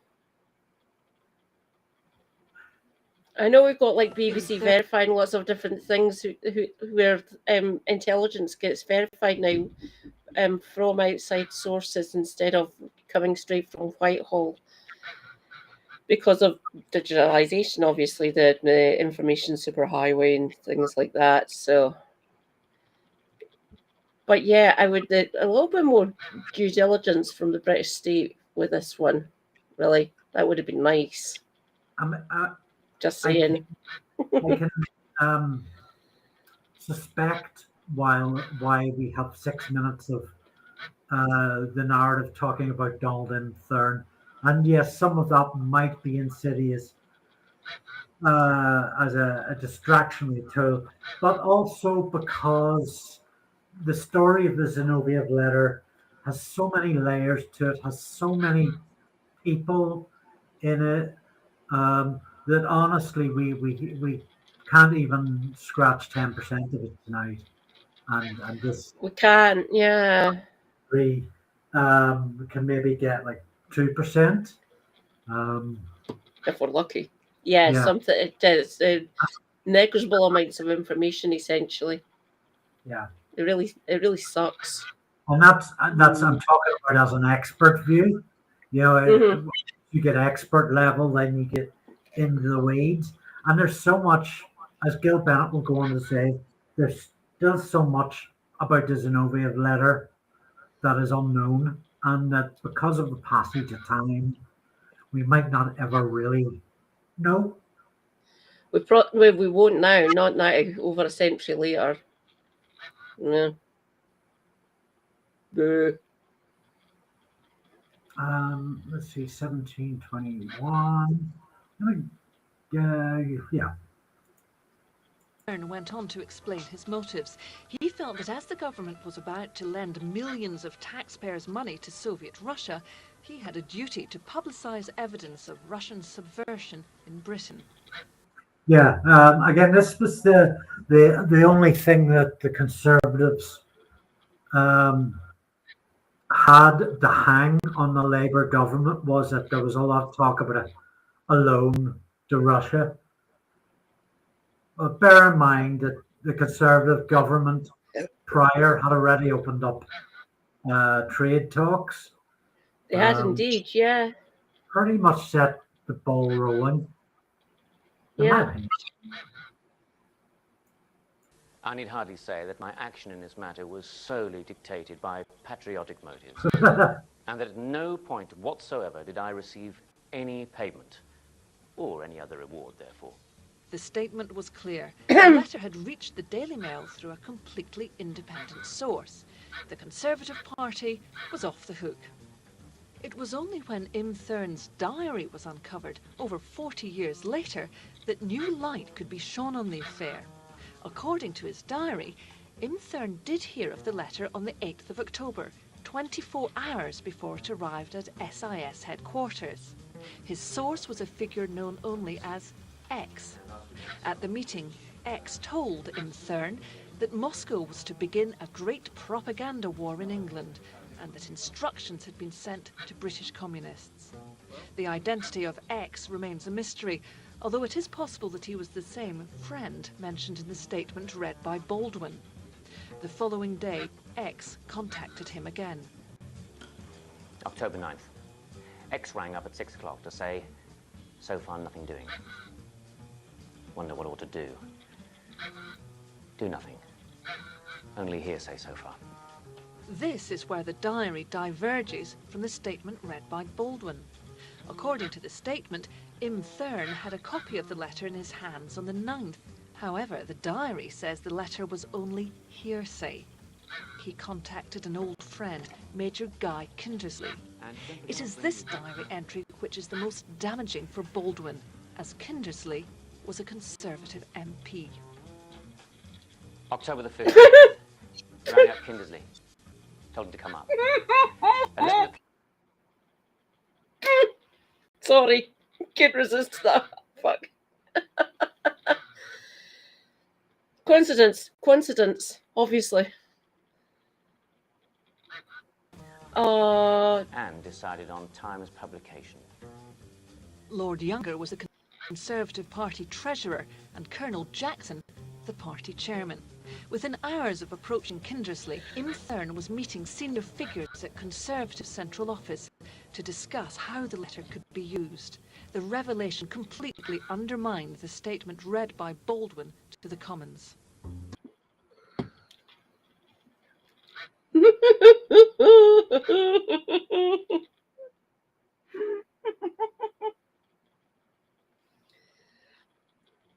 Oh dear.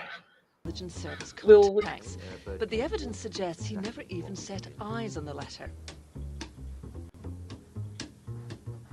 He had good sources of information, although when I looked into him myself, I found no concrete evidence that he had actually had a copy of the letter in his hand at all. He had a kind of interesting role in sort of trying to hustle the letter along, and I don't think it was a larger role as a reporter. Yeah. I'm still here. Yep. Oh yeah. Sorry, did you want to pause? I couldn't hear you. I was just wondering. Oh, is my video stream still audible? It's still going, yeah. Just I thought you might have paused to mention stuff, but it's okay. No. Carry on. Oh, I've got some goods coming up in a minute or two. Trade for himself. Cool. Donald Thurn had provided the evidence which enabled Stanley Baldwin to deny that the Conservative Party had anything to do with the publication of the Zinoviev letter. Yet the evidence in Thurn's diary shows that the Conservatives knew about the letter 2 weeks before public. Once Central Office knew of the letter's existence, the Conservatives could turn to any number of former and serving intelligence men who they could rely on. You're talking about... I know it is quite interesting. Yeah. So what I get out of this Thurn story is it's not explicitly stated, but I mean, yeah, he was a patsy. He was stepping up and saying, "I'll take the fall," or something. Why don't you take the fall? So therefore, giving credit to the accusation that it was a Conservative in the secret intelligence services, but he acted alone. And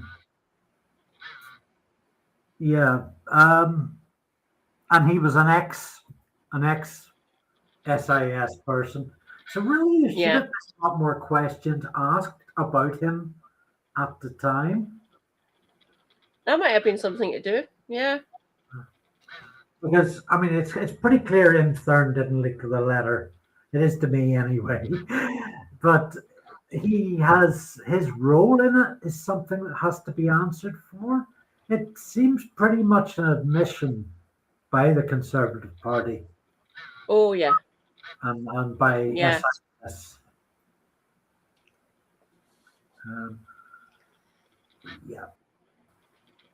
Out a very small circle of people at the top, whether it's intelligence, senior officials, ministers, press barons. It's not like if you were talking about it now, even now there are certain prominent ones, but then a social circle really quite small. I have no doubt that there were individual officers, particularly in the Secret Intelligence Service, who were very worried that the government was in effect suppressing information that was of enormous political significance, and the temptation to leak must have been overwhelming. The probable sequence of events is that somebody in Whitehall, not necessarily, but quite possibly in one of the intelligence services, and SIS is the most probable one, leaked it to some former member of one of the intelligence services, and that they then took it on themselves to leak it to the Daily Mail. I just want to pause it there for a couple of minutes. No problem. Because I need my little smoke at the window, but also there's a few things I really want to talk about in detail that the documentary kind of just ignores or doesn't have time to get into. So I was just actually in looking for the person I wanted to talk about. I was looking at, I think it's SpartacusEducational.com, which has some great resources on the Zinoviev story. And it reminded me that among the suspects of people who forged it were Sidney Reilly, who I think might have been the basis for James Bond. Him and a couple of other people, and Fleming as well, oddly enough, because he worked in intelligence during the Second World War. So Reilly was, he was sent to assassinate Lenin, wasn't he, or Stalin? Lenin. Yeah. So he was a suspect for forging the letter. The documentary will go into how it almost definitely was a forgery. I'm pretty sure it was myself. I tend to agree with you on that one, yeah. So Sidney Reilly might have been one of those that forged it. Would you like to take a guess at another suspected forger? Somebody you and I have talked about through Victorian Villainy? Habith? Oh no, not Maundy. Oh yeah. What, Maundy? Maundy Gregory. Christ almighty. And the more I Christ, they get everywhere, don't they? Yeah.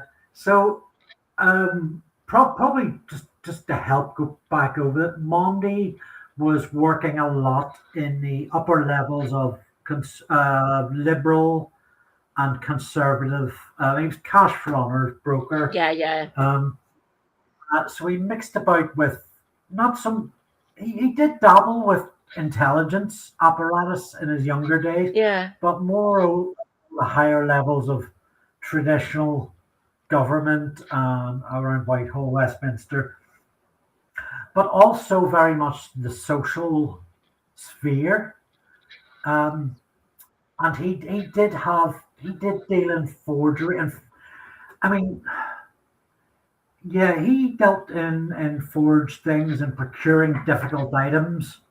Like he had a couple of copies of, at least one of Mussolini's passports at one point. He also, I mean, Maundy's whole thing was creating a mise en scene, forging a veneer of respectability that allowed him to infiltrate Downing Street and Parliament and all those instances. Both Sidney Reilly and Maundy Gregory were known to Joseph Ball, and Joseph Ball actually wanted to talk a bit about. So I just light my cigarette here. So Joseph Ball would certainly have moved in the same circles as Maundy regarding the social high society, flying, stuff. Yeah, those sort of social circles and stuff. Yeah. So I'm just sort of. He was involved in special intelligence. He worked with Vernon Kell, Basil Thompson, intelligence, MI5, and the Metropolitan Police. So, yeah, Major Joseph Ball worked for both MI5 and the Conservative Party at the same time. And he had a oh my goodness, Spartacus educational. You're just gold. Right, so it says I'll just read it chronologically then. According to Edward H. Cookridge, Ball also had a home. He was married. His wife died in 1918 now. And Ball married her half sister in 1919. Okay. According to Edward H. Cookridge, Ball also had a homosexual relationship with Guy Burgess, who later became a spy for the Soviet Union and was part of the group that included Kim Philby, Donald MacLean, Anthony Blunt, and James Clubman. Yeah. And I was listening to something during. Actually, maybe it was Gil Bennett. Can I pause you a second? I had a 4 street. It took me four streams to actually cover those Cambridge spies. I done it last year. No, all of them, and all the different people connected to them. It takes you a while to break down the entire network, because it's more than just them. By the way, there's about 8 of them. But some of them were functionaries within Whitehall. Oddly enough, that's how they got so high. It's mad. It's my understanding when the truth came out about Kim Philby. Anyway, they refused to believe it for ages because it seemed so. Kim Philby seemed so trustworthy. Yeah. And really taking people into their confidence. His presumably. Because he's one of the good ones. He went to this school. He done this thing. He's from this background and all that sort of nonsense. It's those old networks that always fucking get to me. Don't get me wrong and stuff. The way they operated and stuff, some of it was actually quite ingenious, but it was mostly just because the British intelligence services in the lead up to the Second World War and stuff, well, during like the 30s, so just after this period essentially, so like the 32, 33 and stuff, up until like the Second World War and just after it and things, just mad. So it went on basically patronage, basically what like Bottomley, Balfour and Gregory were doing and stuff. It just moved on about 25 to 30 years later, essentially. And they say, oh, we can trust these people because they went to Blath Place, they went to these schools, they done these things, these people and stuff. Just, no. Had such marvellous parties. Yes. And every year was invited. Or they're very erudite and things like that. Vol-au-vents were perfect. Yes. So the writer at Spartacus Education, I'm not sure who's behind it, or if it's even a group effort. They state Major. Oh crap! I don't know if Andy can hear me. Andy, I've lost you. Ah.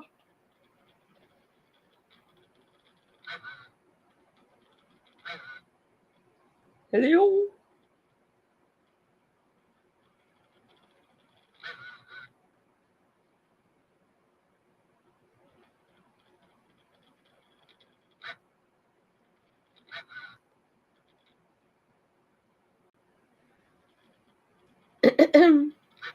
Andy? Not good.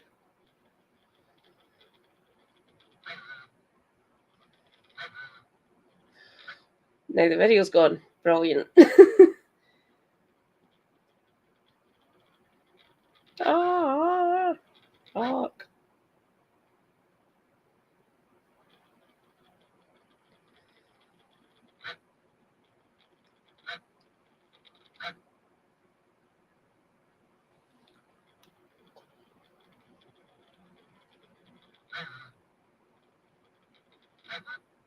Oh no.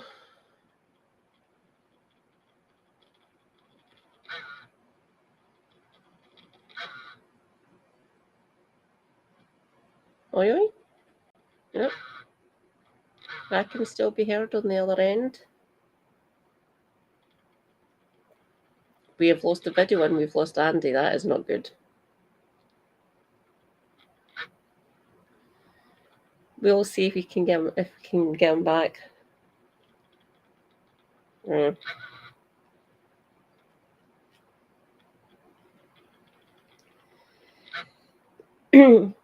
So these series of the patronage system, the way it works and stuff, is probably mostly still like that, like this. It persists because they're good people. They know how to run the country, apparently. Citation needed. But this has been going forever, especially our intelligence services. The way we set up our networks back in the day, no, I'm talking over centuries ago at this point. Although from this family, the whole patronage system with the schools they went to, the social circles they moved in, the businesses they were involved in, or what area of arts or culture and things like that, that has persisted for fucking centuries. It's one of the main reasons I'm a leftist. I'm a communist, essentially. So, I don't know. Getting rid of that whole patronage system might be a good idea. Just saying. Oh. It was rife from about the early 1800s, where most of these schools and systems got set up that we're currently talking about, that we've been talking about, the Victorian, Edwardian, Villainy, the rise of the main parties essentially here in the UK and in other ones in European countries, especially in the lead up to the revolution. Being able to dismantle them, good thing, at least to me. I'm trying my best. Oh! Excellent, you can still hear me. I will be here, don't you worry.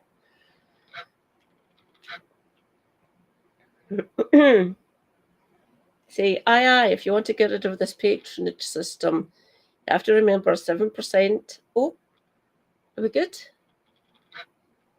Things be happening. Yay! Back. We have an Andy. Do we have... Welcome back. Voicey. I can hear you. Super duper. Right, yeah. Okay, where did and I think my YouTube might have went down. Oh no. No, it's back-ish. Yeah, okay. Still going? Excellent. I'm going to finish my cigarette then. Okay. Try and pick up from where oh, that's the wrong camera. Pick up from where I left off. So yeah, hello, I'm over here now. Yeah, so I started. I think I was talking about Major George Joseph Ball. You were, yes. Who Spartacus Educational. I have no idea of the authors behind that. But there is a lot of citation. This is from. Oh, okay. So they cite Ken Livingstone talking in the Commons in January 1996. as being sure Joseph Ball was kind of behind this, or at least sort of, leaking the story. Heavily involved. Yeah. Now, in the amounts that I've read about it, he's my chief suspect in terms of leaking it to the press. That he worked for both MI5 and the Conservative Party at the same time. Certainly would have been as a major, would have been of the level of person who would have seen the Zinoviev letter, would have had the throughway. If he didn't carry that letter himself, he made sure it got to the carriers. He has the psychological and political makeup that would have been involved in that. He knew all the key players: Desmond Morton, Crowe, Jim Finney, George McGill, who we mentioned, of the IIB, Industrial Intelligence Bureau, that was involved with British fascism. Vernon Kell, who was one of the sort of the early managers of, I was talking before about MO5G, which was pre-MI5, MI5, and I think Vernon Kell actually was the founder of the first director, and like in 1907 or so when they set up, they used to, Vernon Kell and his assistant used to sit in tea shops listening for foreigners speaking, so that they could claim they were part of a conspiracy international. That's yeah. I mean, it's kind of it sounds ludicrous, but it's also kind of really what you expect from these. It does, yeah. No, I'm laughing at how ludicrous it is and how not blatant, but it seems how to me from the outside looking in, it looks to me that that's how they operated anyway. I mean, that's a public ludicrous to people like me. The public school-wide idea of what being a spy in 1907 is, of being involved in espionage, is listening in on other people's conversations in a tea shop.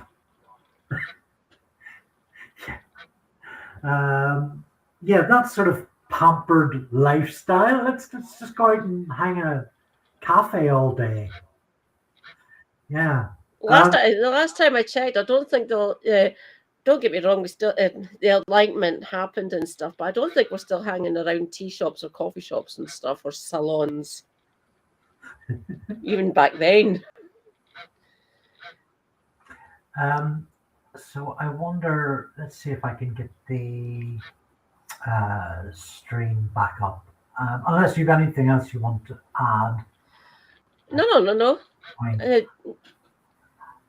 I had a bit of a fuck me moment at something that's just about to come up in the stream. So I'll let you join in with me on that.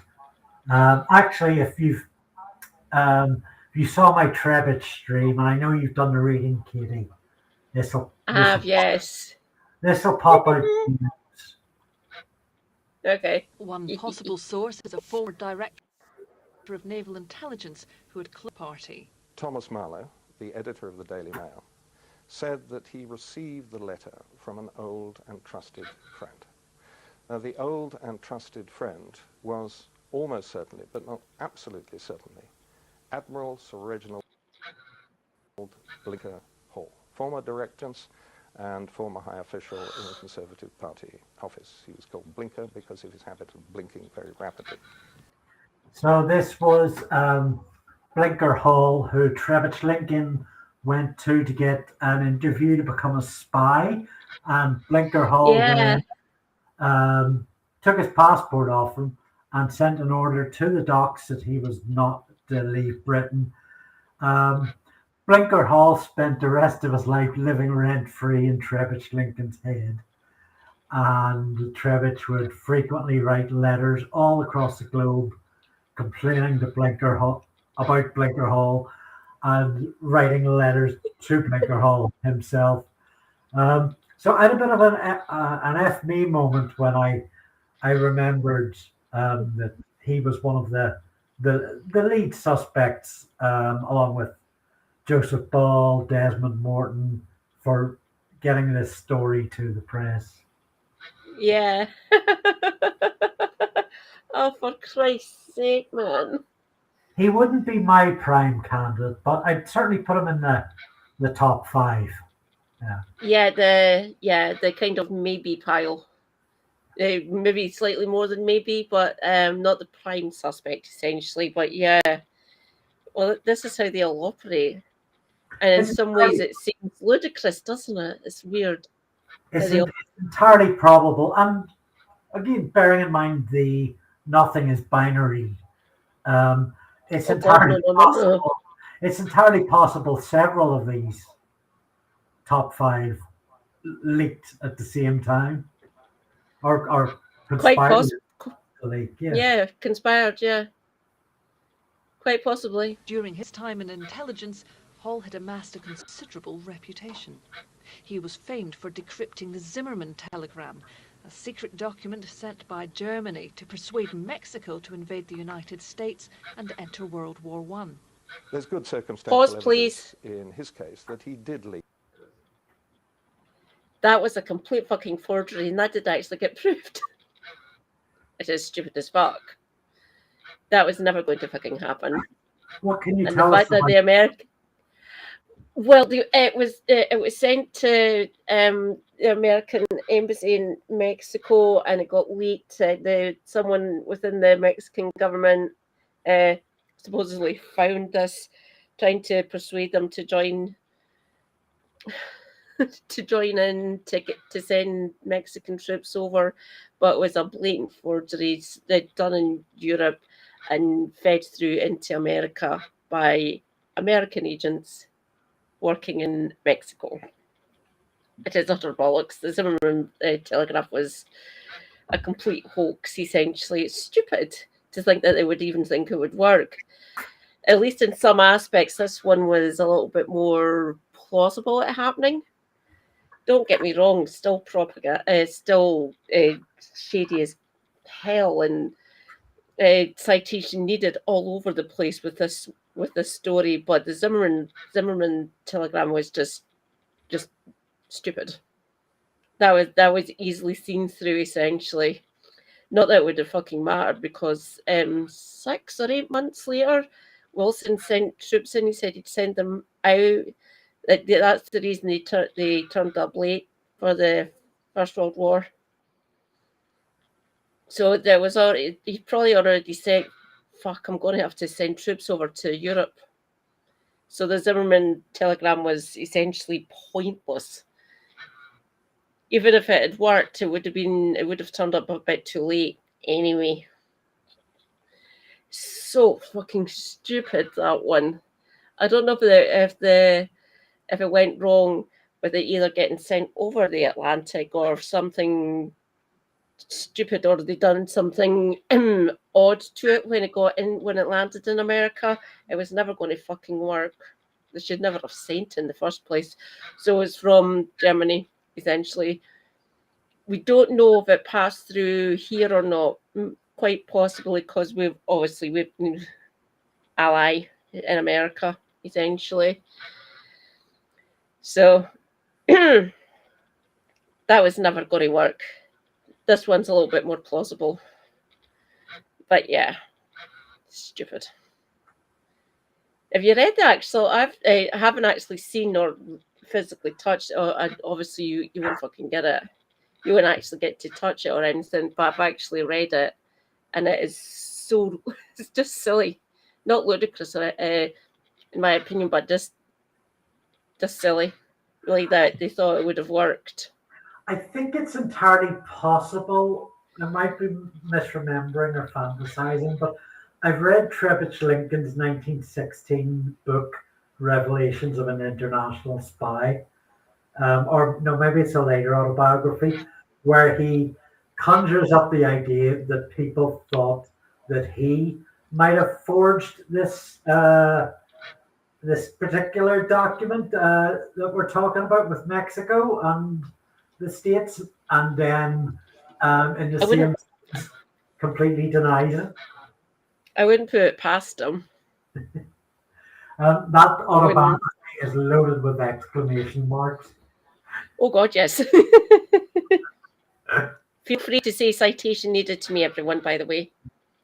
Because we're working in the murky world of intelligence gathering here, and we're dealing with one of the, I want to say best, but working with one of documenting on one of the world's oldest and well-established intelligence networks, if you wish to call it that. We are nearly 2 hours through our live stream and only 23 minutes of this video covered. I think that counts as transformational content. Oh God, it does, yeah. Because we're adding extra content to it, explaining how these things get set up and stuff, or speculating on it, essentially. No, obviously, we're still working around what little information there is connected to, like the Zinoviev letter and possibly the Zimmerman telegram. I think I'll have to take action against the BBC for infringing on my copyright. Yeah, please send your license payers money to patreon.com/Andy. Partial Twitch bits or something. They're kind of like Timbits, only it's a form of the chocolate. Yeah, instead of sending me bits or anything or subscription, just if you're nice, I will give you my address and you can just send me Timbits. I do have a sweet tooth. Or you can send me the world's strongest coffee if you can find it. Let's get back to Blinker Hall. Mm-hmm. Former Director of Naval Intelligence. Enter World War I. There's good circumstantial evidence in his case that he did leak the Zinoviev letter because he had leaked such things before. On leaving the service, he went on to become a Conservative MP and senior official at Central Office. He's photographed here with Sir Stanley Jackson, the party chairman. The fact that the letter reached the Daily Mail just 2 days after it was widely circulated amongst intelligence staff backs up the theory that it was leaked by someone with strong intelligence connections, and Blinker Hall is a prime candidate. But what about the claims that the letter itself was a forgery? The evidence that it was genuine came from the Secret Intelligence Service. However, archive documents cast serious doubt over the accuracy of the evidence.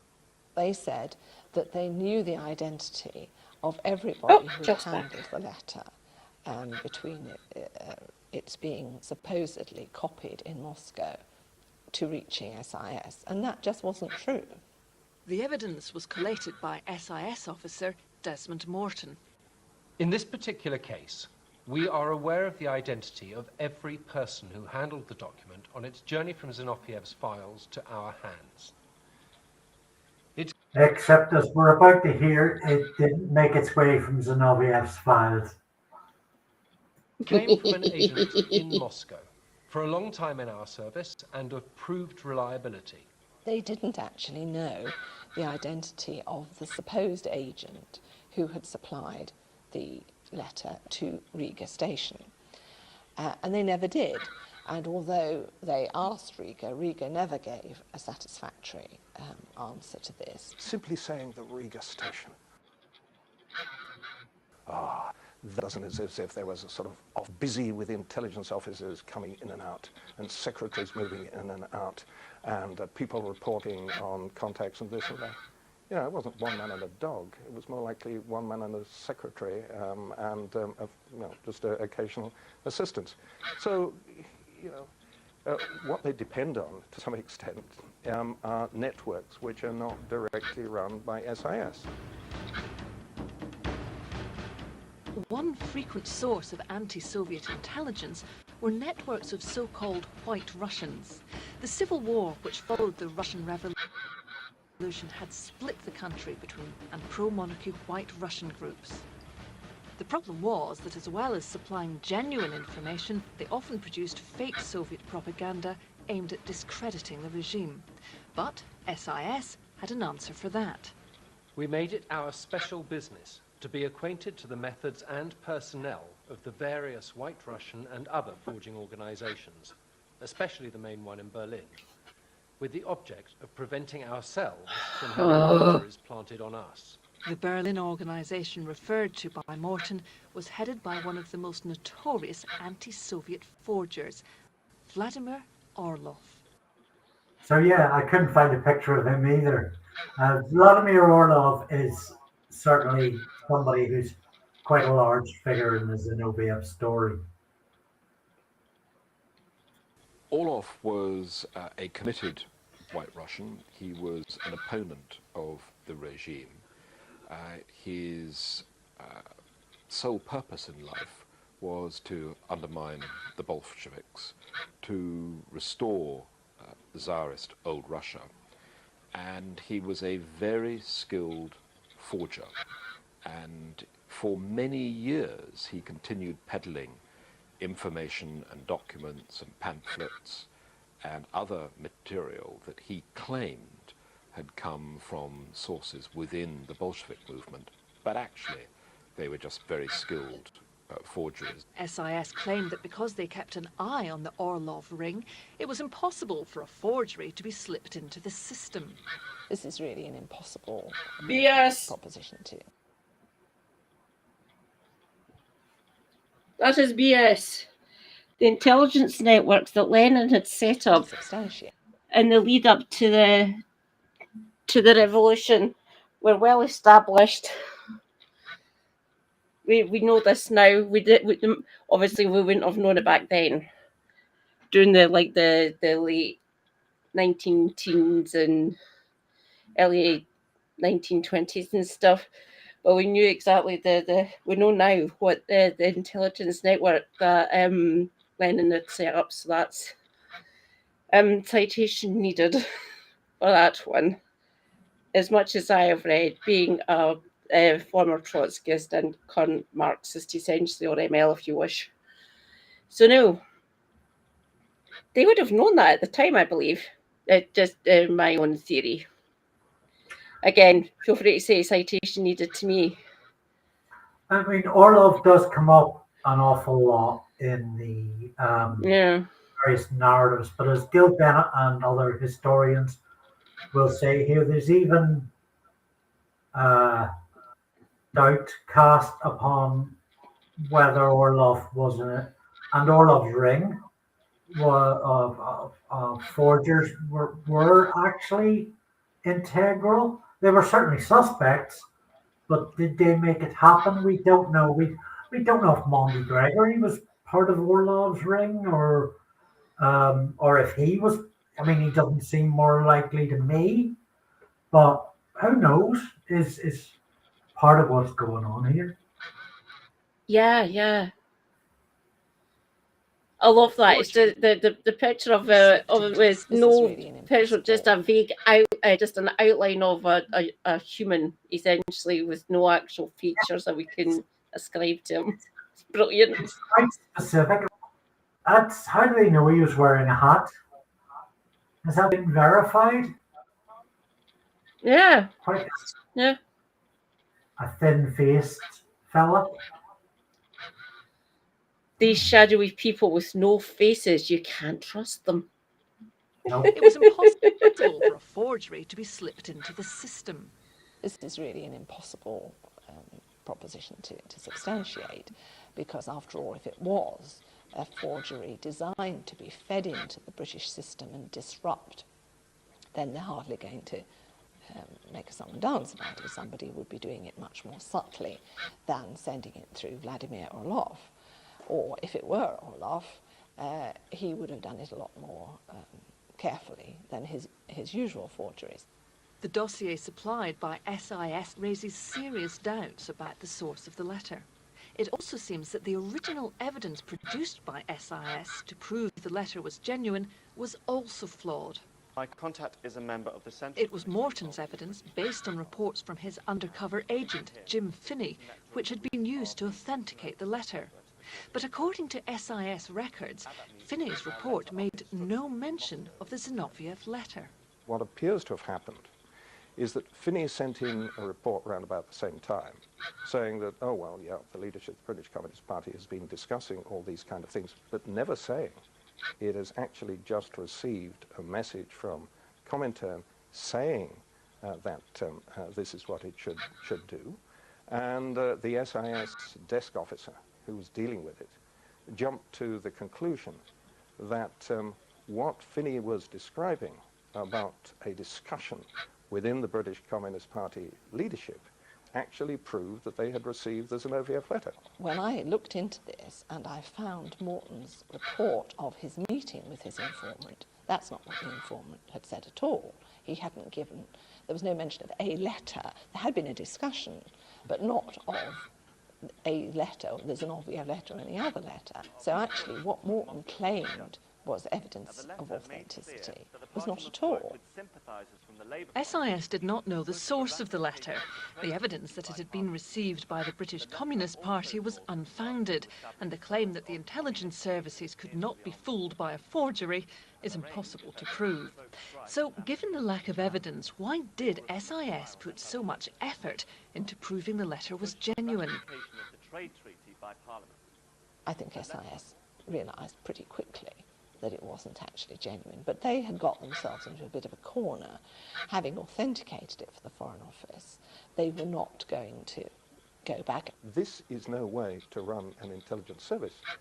But if you're as minute in size as SIS was at that point, you have only one of two choices. Either say, look, we're so small, we can't cope with this.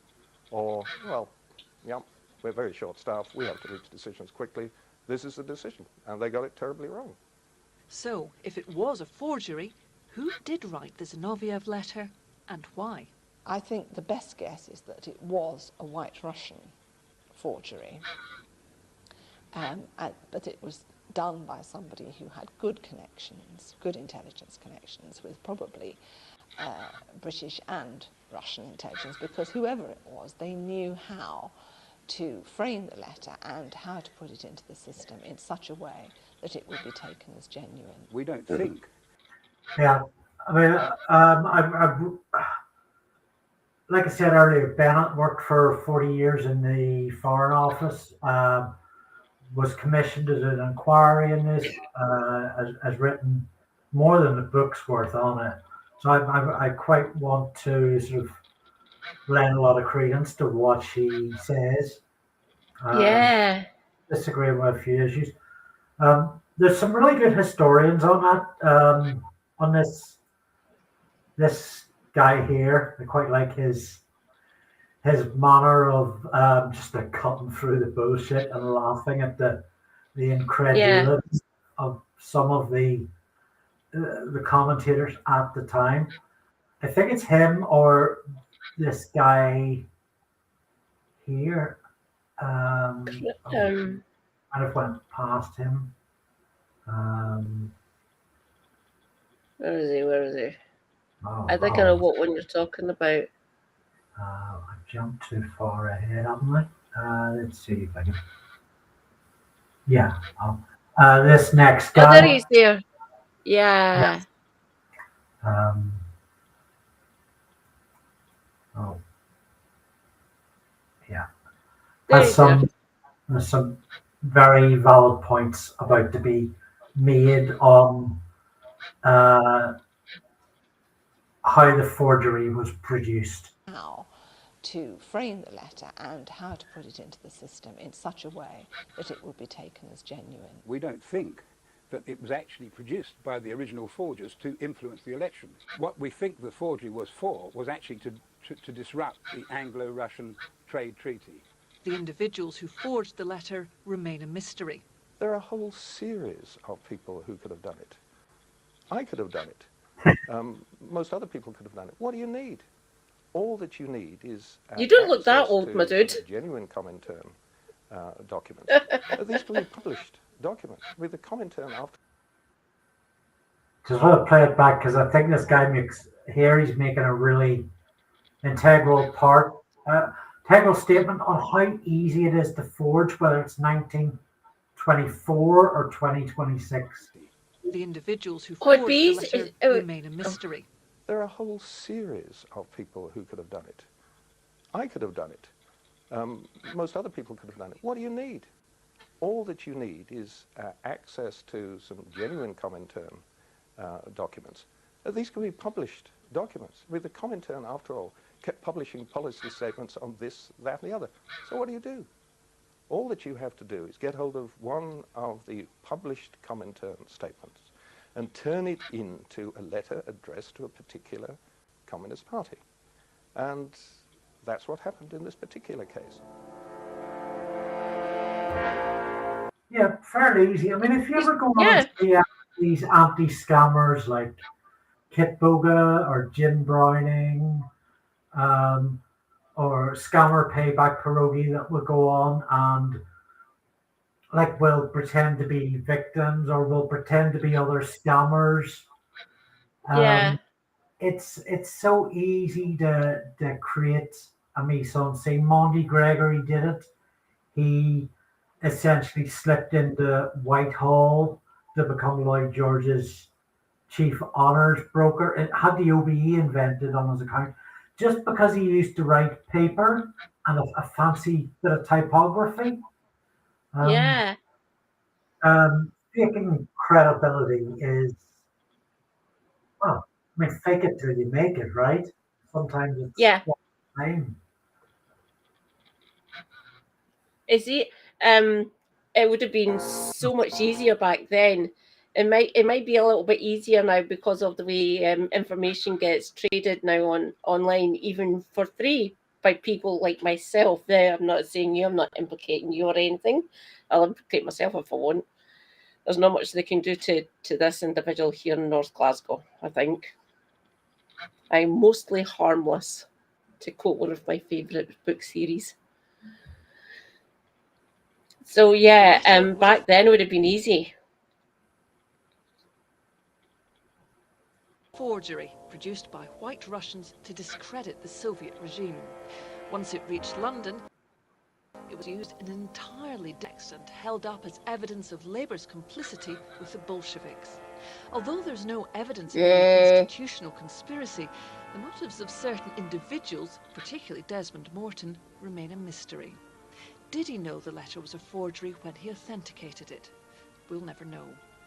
Whether the Zinoviev letter really lost the election for Labour is debatable. The party increased its popular vote by almost 1 million. It is in. Yeah, that's interesting. Again, to reiterate what I said earlier about how the Labour Party were fighting this first election that they lost, or in the end of 24. So read anything on the impact of the Zinoviev letter, and you will be told that the Labour Party were going to lose that election no matter what. So this is why I keep saying it lost the Labour Party the election, except it didn't, except it did. The Zinoviev letter was kind of the straw that broke the camel's back. The Labour Party had spent the better part of a year being smeared as communist Russian co-conspirators. That was what cost them the election. The Zinoviev letter just made sure it did. So absolutely, we can point to the most likely suspects for the Zinoviev letter: the Conservative Party and the intelligence services. Correct. And Fleet Street. Those three factors. And those are the same three factors that spent a year making the Labour Party lose the coming election, triggering the vote of no confidence. And so, I think that's what the moral of the story is, or with the key theme of the Zinoviev letter scandal is. Would you like to learn? Would you like to learn about the Zimmerman telegram next? Yeah, I was thinking I would ask you if we want to pursue something of yours. So, absolutely. I mean, if you want to go for that for next week, that cool. Okay, we'll sort that out later. Well, we're almost finished this documentary. Yeah. So we're pretty much at the end credit. Let's find out who those actors are.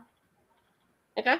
Entirely understandable that having been the victims of this extremely disreputable publicity stunt, members of the first Labour government should have taken a less detached view and seen a relationship of cause and effect between the publication of the Zinoviev letter on the one hand and the end of the first Labour government on the other hand.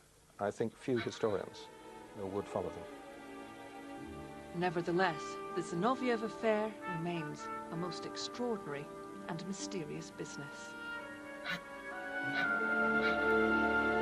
Correct.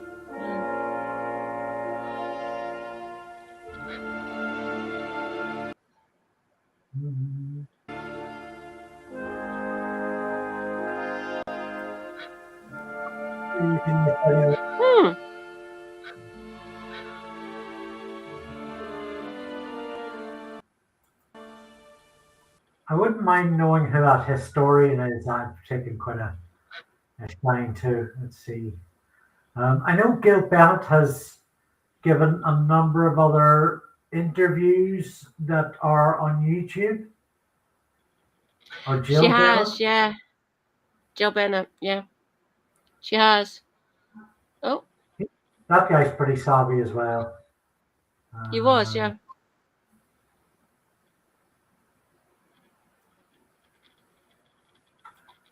Christopher Andrew. Right, yeah. Professor Christopher Andrew. That's a good name. Okie dokie.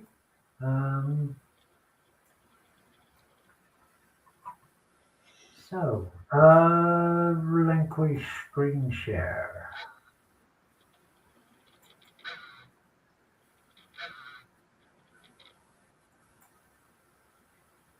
There we go. Oh, hello. I'm down here now. Rejoice, comrades. We have an Andy. Hello, hello. So, that was amazing. I quite like that. That was good. That was actually, I mean, as I said, there's loads. We could, well, no, we couldn't do like 10, 15 other 3-hour live streams on Zinoviev, but there's enough information to do it. I'm kind of beat. I'm kind of talked out when it comes to Zinoviev, but no problem. Yeah, feel free to bring it. Being able to educate the people about this situation is always a good thing. So we've expanded it as much as we can, and talked about other people that we've covered, like Maundy, Gregory, Tribich, Lincoln. But Bottomley wasn't obviously part of that and stuff. But yeah, those sort of people. Always a good thing to actually expand on it and how they influence these sort of things, these sort of situations, which happens within the intelligence gathering and like sort of peerage system of like was it the old chaps network essentially? You go to these schools, you do these degrees and things like that, and you build these connections. Yeah, I've no doubt actually Maundy Gregory was involved in the Zinoviev story. Yeah, probably, yeah. But yeah, I find it hard to weigh in on even with my knowledge of Maundy and this to say at what point and to what extent. As Jill Bennett emphasizes, it's so much of it's lost to time. Yeah, unfortunately. And I find it really interesting that the things that don't add up, like, for example, Desmond Morton's reporting on and the other guy who the Thurn? Thurn, not Thurn. Donald Thurn. That's the guy. Yeah, about how his so he was actually, he didn't actually get to see the Zinoviev letter before it hit the press, but he claimed, he leaked it to the press, and so he contradicted himself twice there. Yeah, interesting. And what Bennett uncovered about Desmond Morton and his mole within the Communist Party, Great Britain, Jim Finney, and how when he interviewed Jim Finney, what Finney told Morton wasn't what Morton reported on that. So two well, by the documentary standards, major players with completely flawed narratives, just gaping holes that honestly look like lies, look like fraud. Oh God, yeah. Do you need to head off? I can hang about for a bit. Yeah, I am kind of at that recharge period, but that's usually your point to duck out on me. So how about I hang about for about 20 minutes, then I'll let you duck out. What are we doing next? So what are we doing next week? The Zimmerman. Can you see my chat? I can't. I can maybe try and open it up a little. Let's see. I can post it in Discord. I can DM you about it. So what we usually do is I DM Katie a bunch of files, and we have a wee chat about how it'll work. So Katie, if you have any files you want to DM me, go right ahead.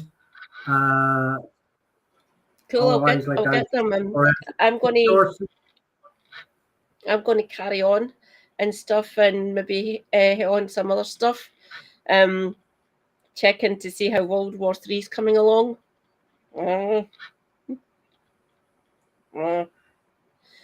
Trust me, I'm not going to be going back to question time. Fraser Nelson and Harriet Baldwin can go and do one. Obviously, no violence towards them or anything, just Fraser Nelson piss off. And Harriet Baldwin, you're probably going to lose your seat at the next general election. Just an idea for you to keep in your head. Do we think Lucy Powell's going to lose her seat? We'll see how the Labour Party cope with the locals and the elections and stuff in May. That's going to be fun to watch.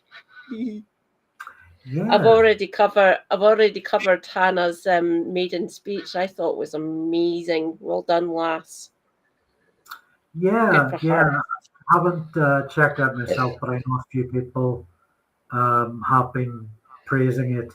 And there's also a bit of look what she was wearing, rather than actually focusing on the content of her speech. That's the one thing with a maiden speech. You're not allowed to actually respond to it because it's their maiden speech. And I bet there wasn't that many people in the chamber at the time for our maiden speech. I don't know what time of day it was she done it, but I could actually see some Labour or some Tory villains sitting in the House of Commons, kind of sitting there grumbling, being basically misogynistic wank. Yeah. Leave her. She can wear what the fuck she wants. Yeah, it's kind of interesting that the tabloids are coming down on what she was wearing when you compare that to the fact that some of the tabloid editors and owners dress up in Nazi regalia, for example. Correct. Yeah. Yeah, you don't get to say anything about what she was wearing. Shop. Just don't. Just go back to your chapter porn. Yeah. Like I said, they could have actually said that even if they just countered what she was saying in her maiden speech, that would have been a little bit more credible, really. But they didn't. They went straight for the misogyny. What the frickin' hell? So what I have been I think watching... I've just been raided. Oh, hello. You got a nice raid. Raiders, welcome. 5. Hello. Hello, Lewis. Yes. Oh, you came over from Andy's stream. Hi, Lewis. Yeah, welcome. Welcome. There, as I was winding up, I haven't read it yet. Hello, Shanna, darling. The main mod has arrived.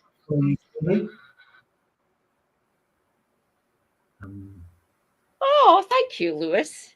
Scotch Green, by the way. But yes, the SNP are on track to get basically most of Holyrood. I want a bloodbath for both Labour and the Tories. They've got MSPs and stuff. And I want Reform to lose all of their deposits. So one of the things during the week is I don't know, was it Navarra? We're talking about how maybe Navarra, maybe not. Reform kind of seem to have peaked. They have a bit of a cap on who will support them, which is something like 29%. It was both Navarra and Turn Left. It was Navarra first, then the following day, Turn Left done it as well because they'd been doing the same sort of investigation into it. So it looks like Reform's kind of leveled off, essentially. They hadn't. They reached a certain point up here a couple of months ago, and they haven't moved. They haven't shifted since. They're still sitting in second place, and Labour's dropped a few points as well. They're falling away. Things like the Farage schoolboy racism decade of damage. There's still family members of mine actually talking about not that they vote for Reform or anything, because they don't like them really. Not our policies up here in Scotland. Even though I've got family members who did used to vote Tory for reasons. But mostly... Where a Reform MP or a Reform councillor is linked to some like dodgy Russian money or domestic abuse or bribery or a racist tirade. A racist tirade by Reform, it must be a Saturday. Yeah. Or a Sunday, or a Monday. Or a Monday, yeah. That's why I try not to call them by Reform, fair enough, party, fuck it. I call them Manfrog and his band of merry fucking lunatics. Mind you, a lot of them are getting siphoned off by Rupert Lowe's fucking party. Well, this is a bit of a golden age for that sort of thing because, as horrible as what Starmer and Badenoff, what they're all playing the same hateful sheet, and they're all splintering each other's votes, which is kind of opening things up for the Greens and that for that sort of proper socialist left alternative, and played Kim Rue and and never mind Northern Ireland. We're just leave us behind at this point.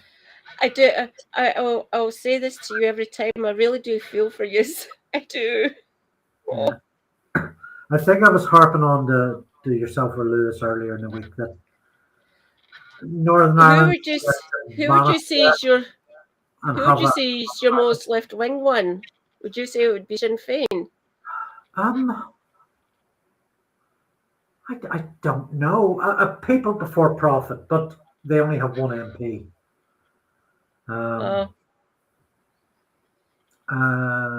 Yeah.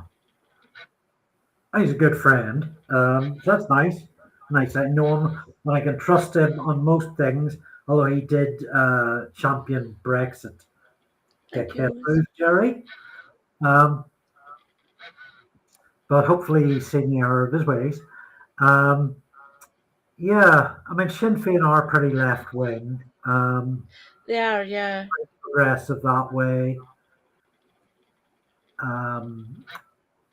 The Greens here would probably be more, wouldn't really particularly tie their mast to the socialist thing, or at least haven't yet. No. Tie their flag to the mast of the socialist thing. I kind of started admitting the word flag now because it's a bit of a difficult term. Yes, it is, unfortunately. Yeah. That's why I got so upset when I started seeing the saltire Scottish flag appearing everywhere here in Glasgow. I thought, why are people doing that? Don't get me wrong, I love my flag. The saltire is a fucking amazing flag. And people using it for divisive reasons, no. Scalp, please stop doing that, you utter idiots. I can get it to a certain extent with the Union flag and possibly the Cross of St. George, the English flag.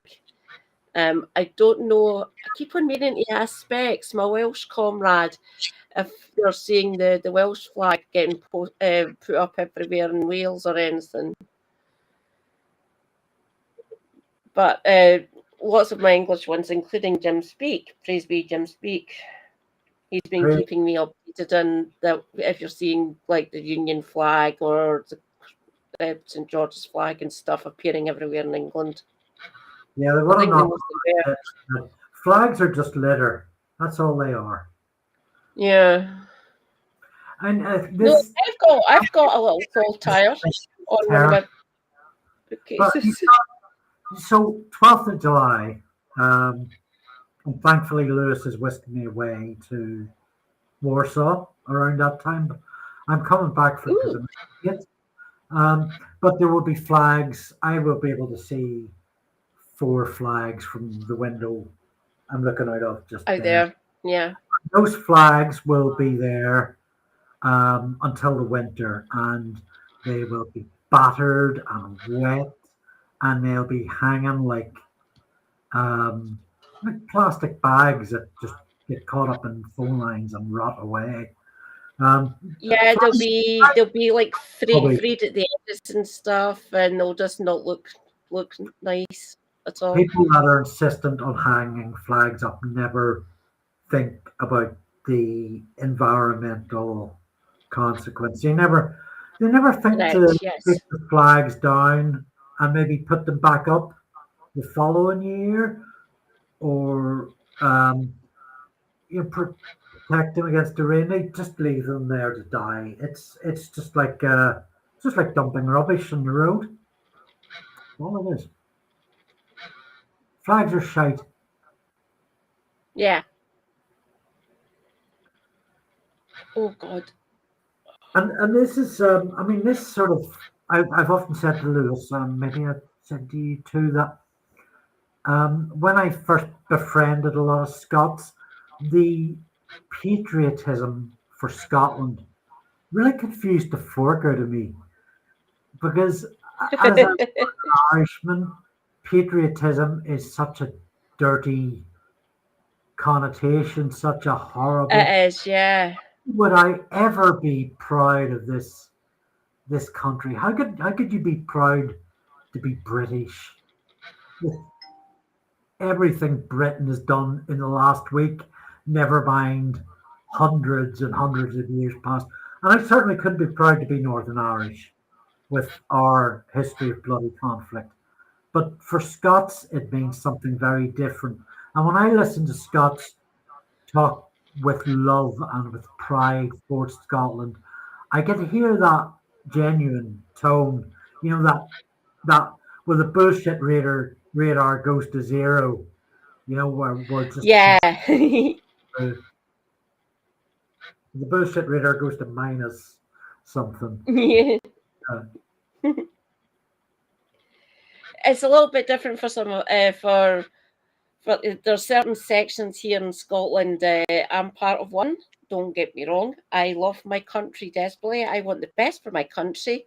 And there's other ones who profess the same thing, but they want to do it by different means, which will actually harm us, at least as far as I can tell from what they say and what they do.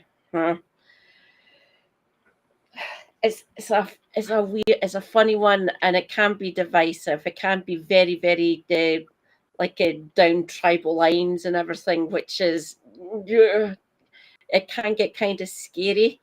Obviously, sectarianism does exist here in Scotland as well.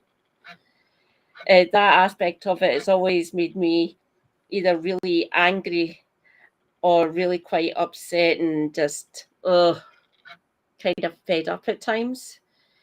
Because some of them just keep on banging on about the same thing.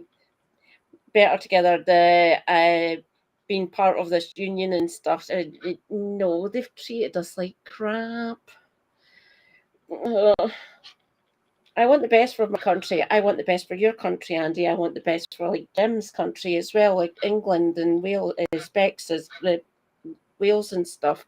I want the best for everyone here in Scotland and everyone here in the UK. Trying to elucidate that in not in a combative, more of a communion way, essentially. But some of them just hear me and hear my voice because I sound Scottish, mostly. Saying, no, you're just being a divisive joke and stuff. No. Shut up. I want the best news as well.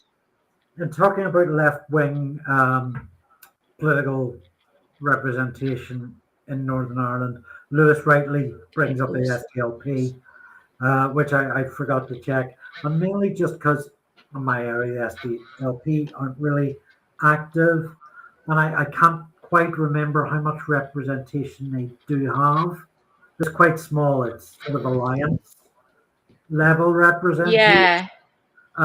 They actually, it's my memories that in the 80s and 90s, they were a party with much more pull in Northern Ireland than they currently have.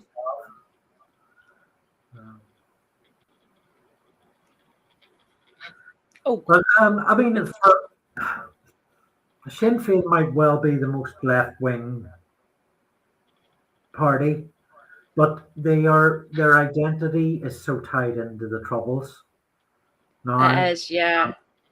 That will always dog them. It will, yeah.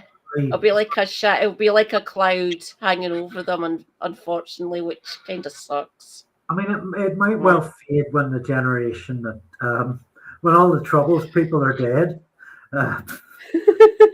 Put that better. Not that I'm lumping you in with that demographic, but yeah, I think most of the people who were alive for the major part of the Troubles, they're all the same age as my mum, which is older than yourself, and people of my age. So like your Gen Xers and your late Gen Xers, and maybe some of your early millennials.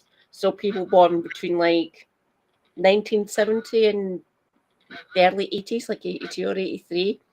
Yeah. Obviously, hopefully I've got a good few years left in me.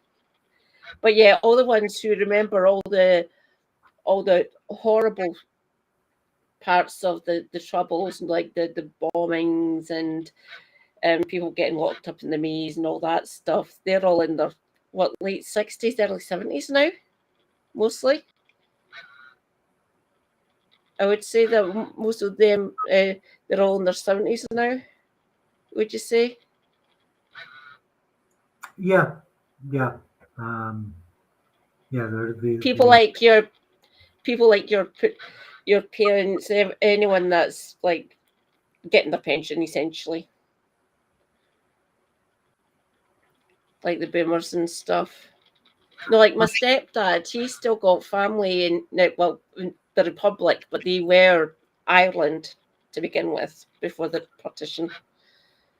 I'm not exactly He's sure. got like The Alliance Party, maybe 1970 or mid 70s, so they do have quite a bit of history as a party outside the big sort of unionist Sinn Féin, or not even unionist Republican versus kind of thing. Although the Alliance Party initially started as a splinter from unionism, it was from the outset a kind of a rejection of the two faction system.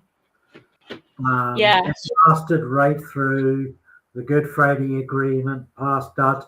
So in terms of the long game, Alliance and the SDLP and the Greens have kind of won it. Now they just need the masses against the classes. Mm-hmm. I love the Mannix. I'm what the Love some good political rock, don't you? Fucking hell. I've got bits.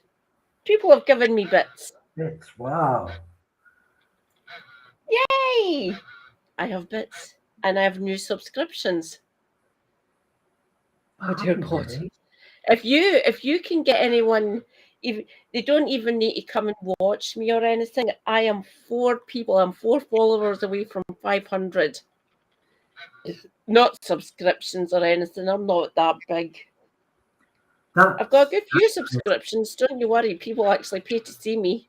I'm actually having a bit of a dry spell, so if you'd like to pay to see me, please go to bookstoread.com/coastlines after dark, and you can get a copy of my really quite brilliant novel, which is called Coastlines After Dark, surprisingly. And in there you will find, well, let's see, do you like Garth Marenghi? Garth Marenghi is a good little pitch. So it's a collection of stories about a Coast Guard who is also a detective who investigates supernatural, strange stuff. And it's got a forward by YouTube superstar Alison Pregler, whose movie is yeah. Okay, Alison being married to a lovely bloke doesn't stop me crushing so hard. She's her content is just so incredibly funny and imaginative. She does some really good stuff on, like, Alison uncovered the story about, so when Quantum Leap ended and you get the final title card, Sam Beckett never returned home, and for like 20 years everybody just felt that gut punch. Alison went out and did proper journalism and found out like a couple of minutes of the follow-up episode had actually been shot and scripted, and she was able to bring all that to YouTube. She also does a series on Baywatch. Now, I have no time for a big sort of meat factory soft wank fest. But Alison, my sister loves Baywatch. About it. Sorry, darling. Alison, so she does like little 8 to 10 minute videos on each episode of Baywatch. She is reviewing all, like, there's literally like 722 episodes of Baywatch or more. Oh God, yeah, easily, yeah. And she's reviewing each one with like funny voices and jump and weird video editing and just picking up the internal logic, and they're so funny. To get back to my own plot for Coastlines After Dark, it's written in script format. Each story is like really short. You can get there. It's intentionally badly written. It's about my 5th book, and it's the most fun I've had writing any book, and it's certainly the most enjoyable and accessible. Nice one. You can get it now on bookstoread.com. Coastlines After Dark. Feel free to post it in the Discord.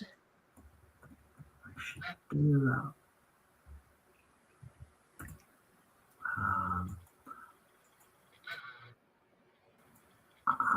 I better stick a Twitch. Coastlines After Dark. Excellent. Oh, yeah, you got it there. Put it in the chat. Thank you very much. So, I need to. If I sell 7 more copies of that book, I can have some money from my publisher, digital or print. I could really use some. Otherwise, do think about signing up to patreon.com/Andy Luke, where there's like advance on everything I make. I do ask for money for that, for most stuff. £1.40 a month, and for that you're getting like 10 pieces of content. So it works out pretty good, right? Nice one. Cool. Yeah. Okay. I will take a little breather, have a walk around, because we've been at this for I've been sitting here more or less 3 hours and 20 minutes, but I got a pee break and a cigarette, so that was good. And I got some really good company. So thanks everybody in chat. Thanks, Kitty. You're welcome. I will pop into the text chat shortly over on Thank you. Twitch. I'm just on Twitch. Yeah.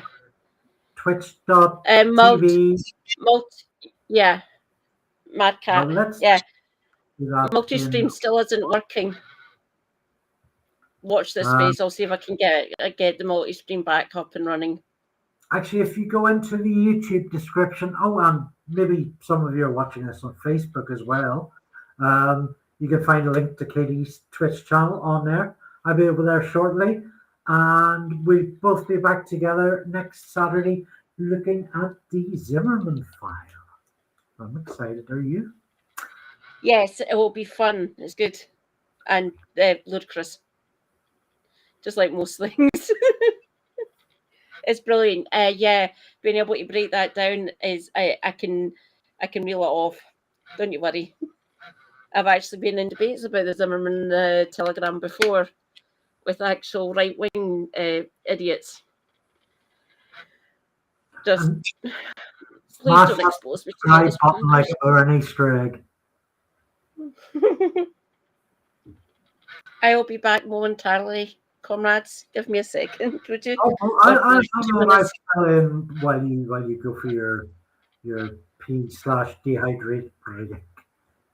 Thank you so much. I will be back in 2 or 3 minutes. Thank you, everyone. Thanks.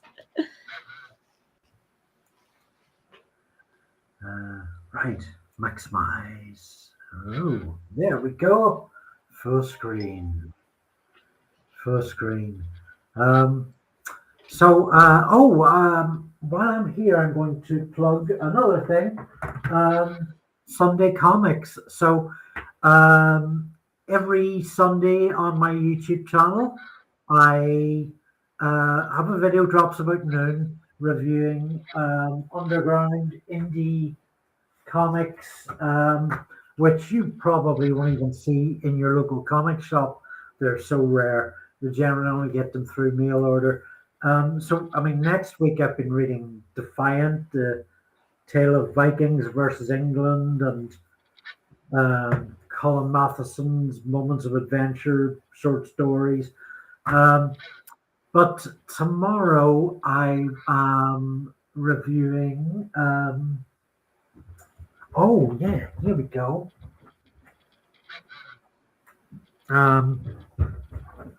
Little Zion Club thing, a thing about supernatural police detectives in Chicago, and Boxes, which is a really great anthology of British cartoonists, which I really dig.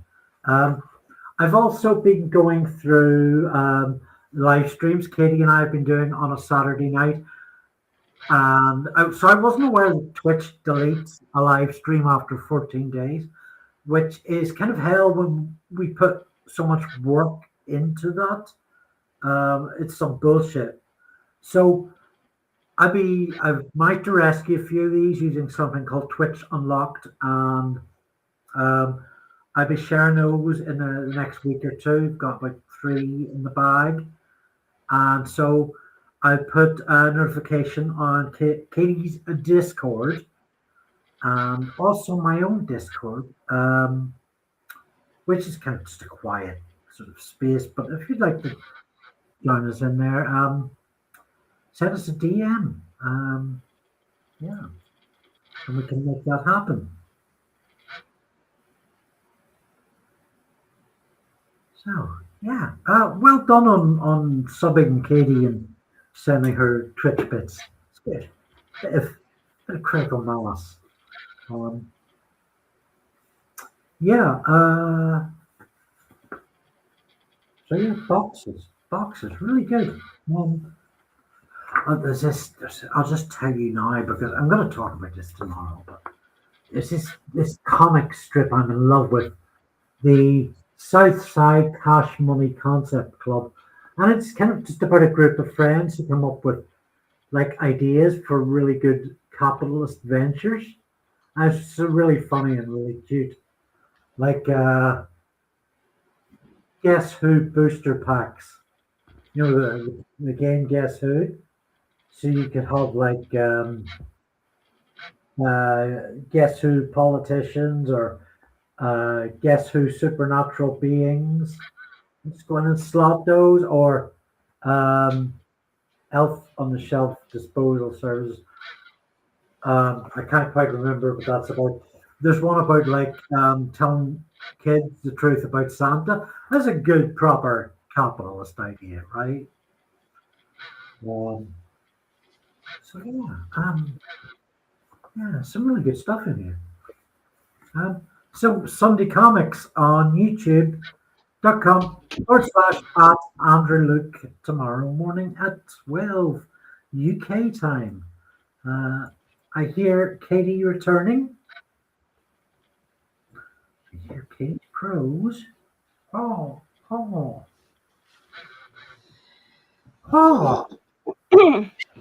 I forget how cold my bathroom is. It's like an ice box. Welcome back. Thank you. Hello. Your Hello. last returns.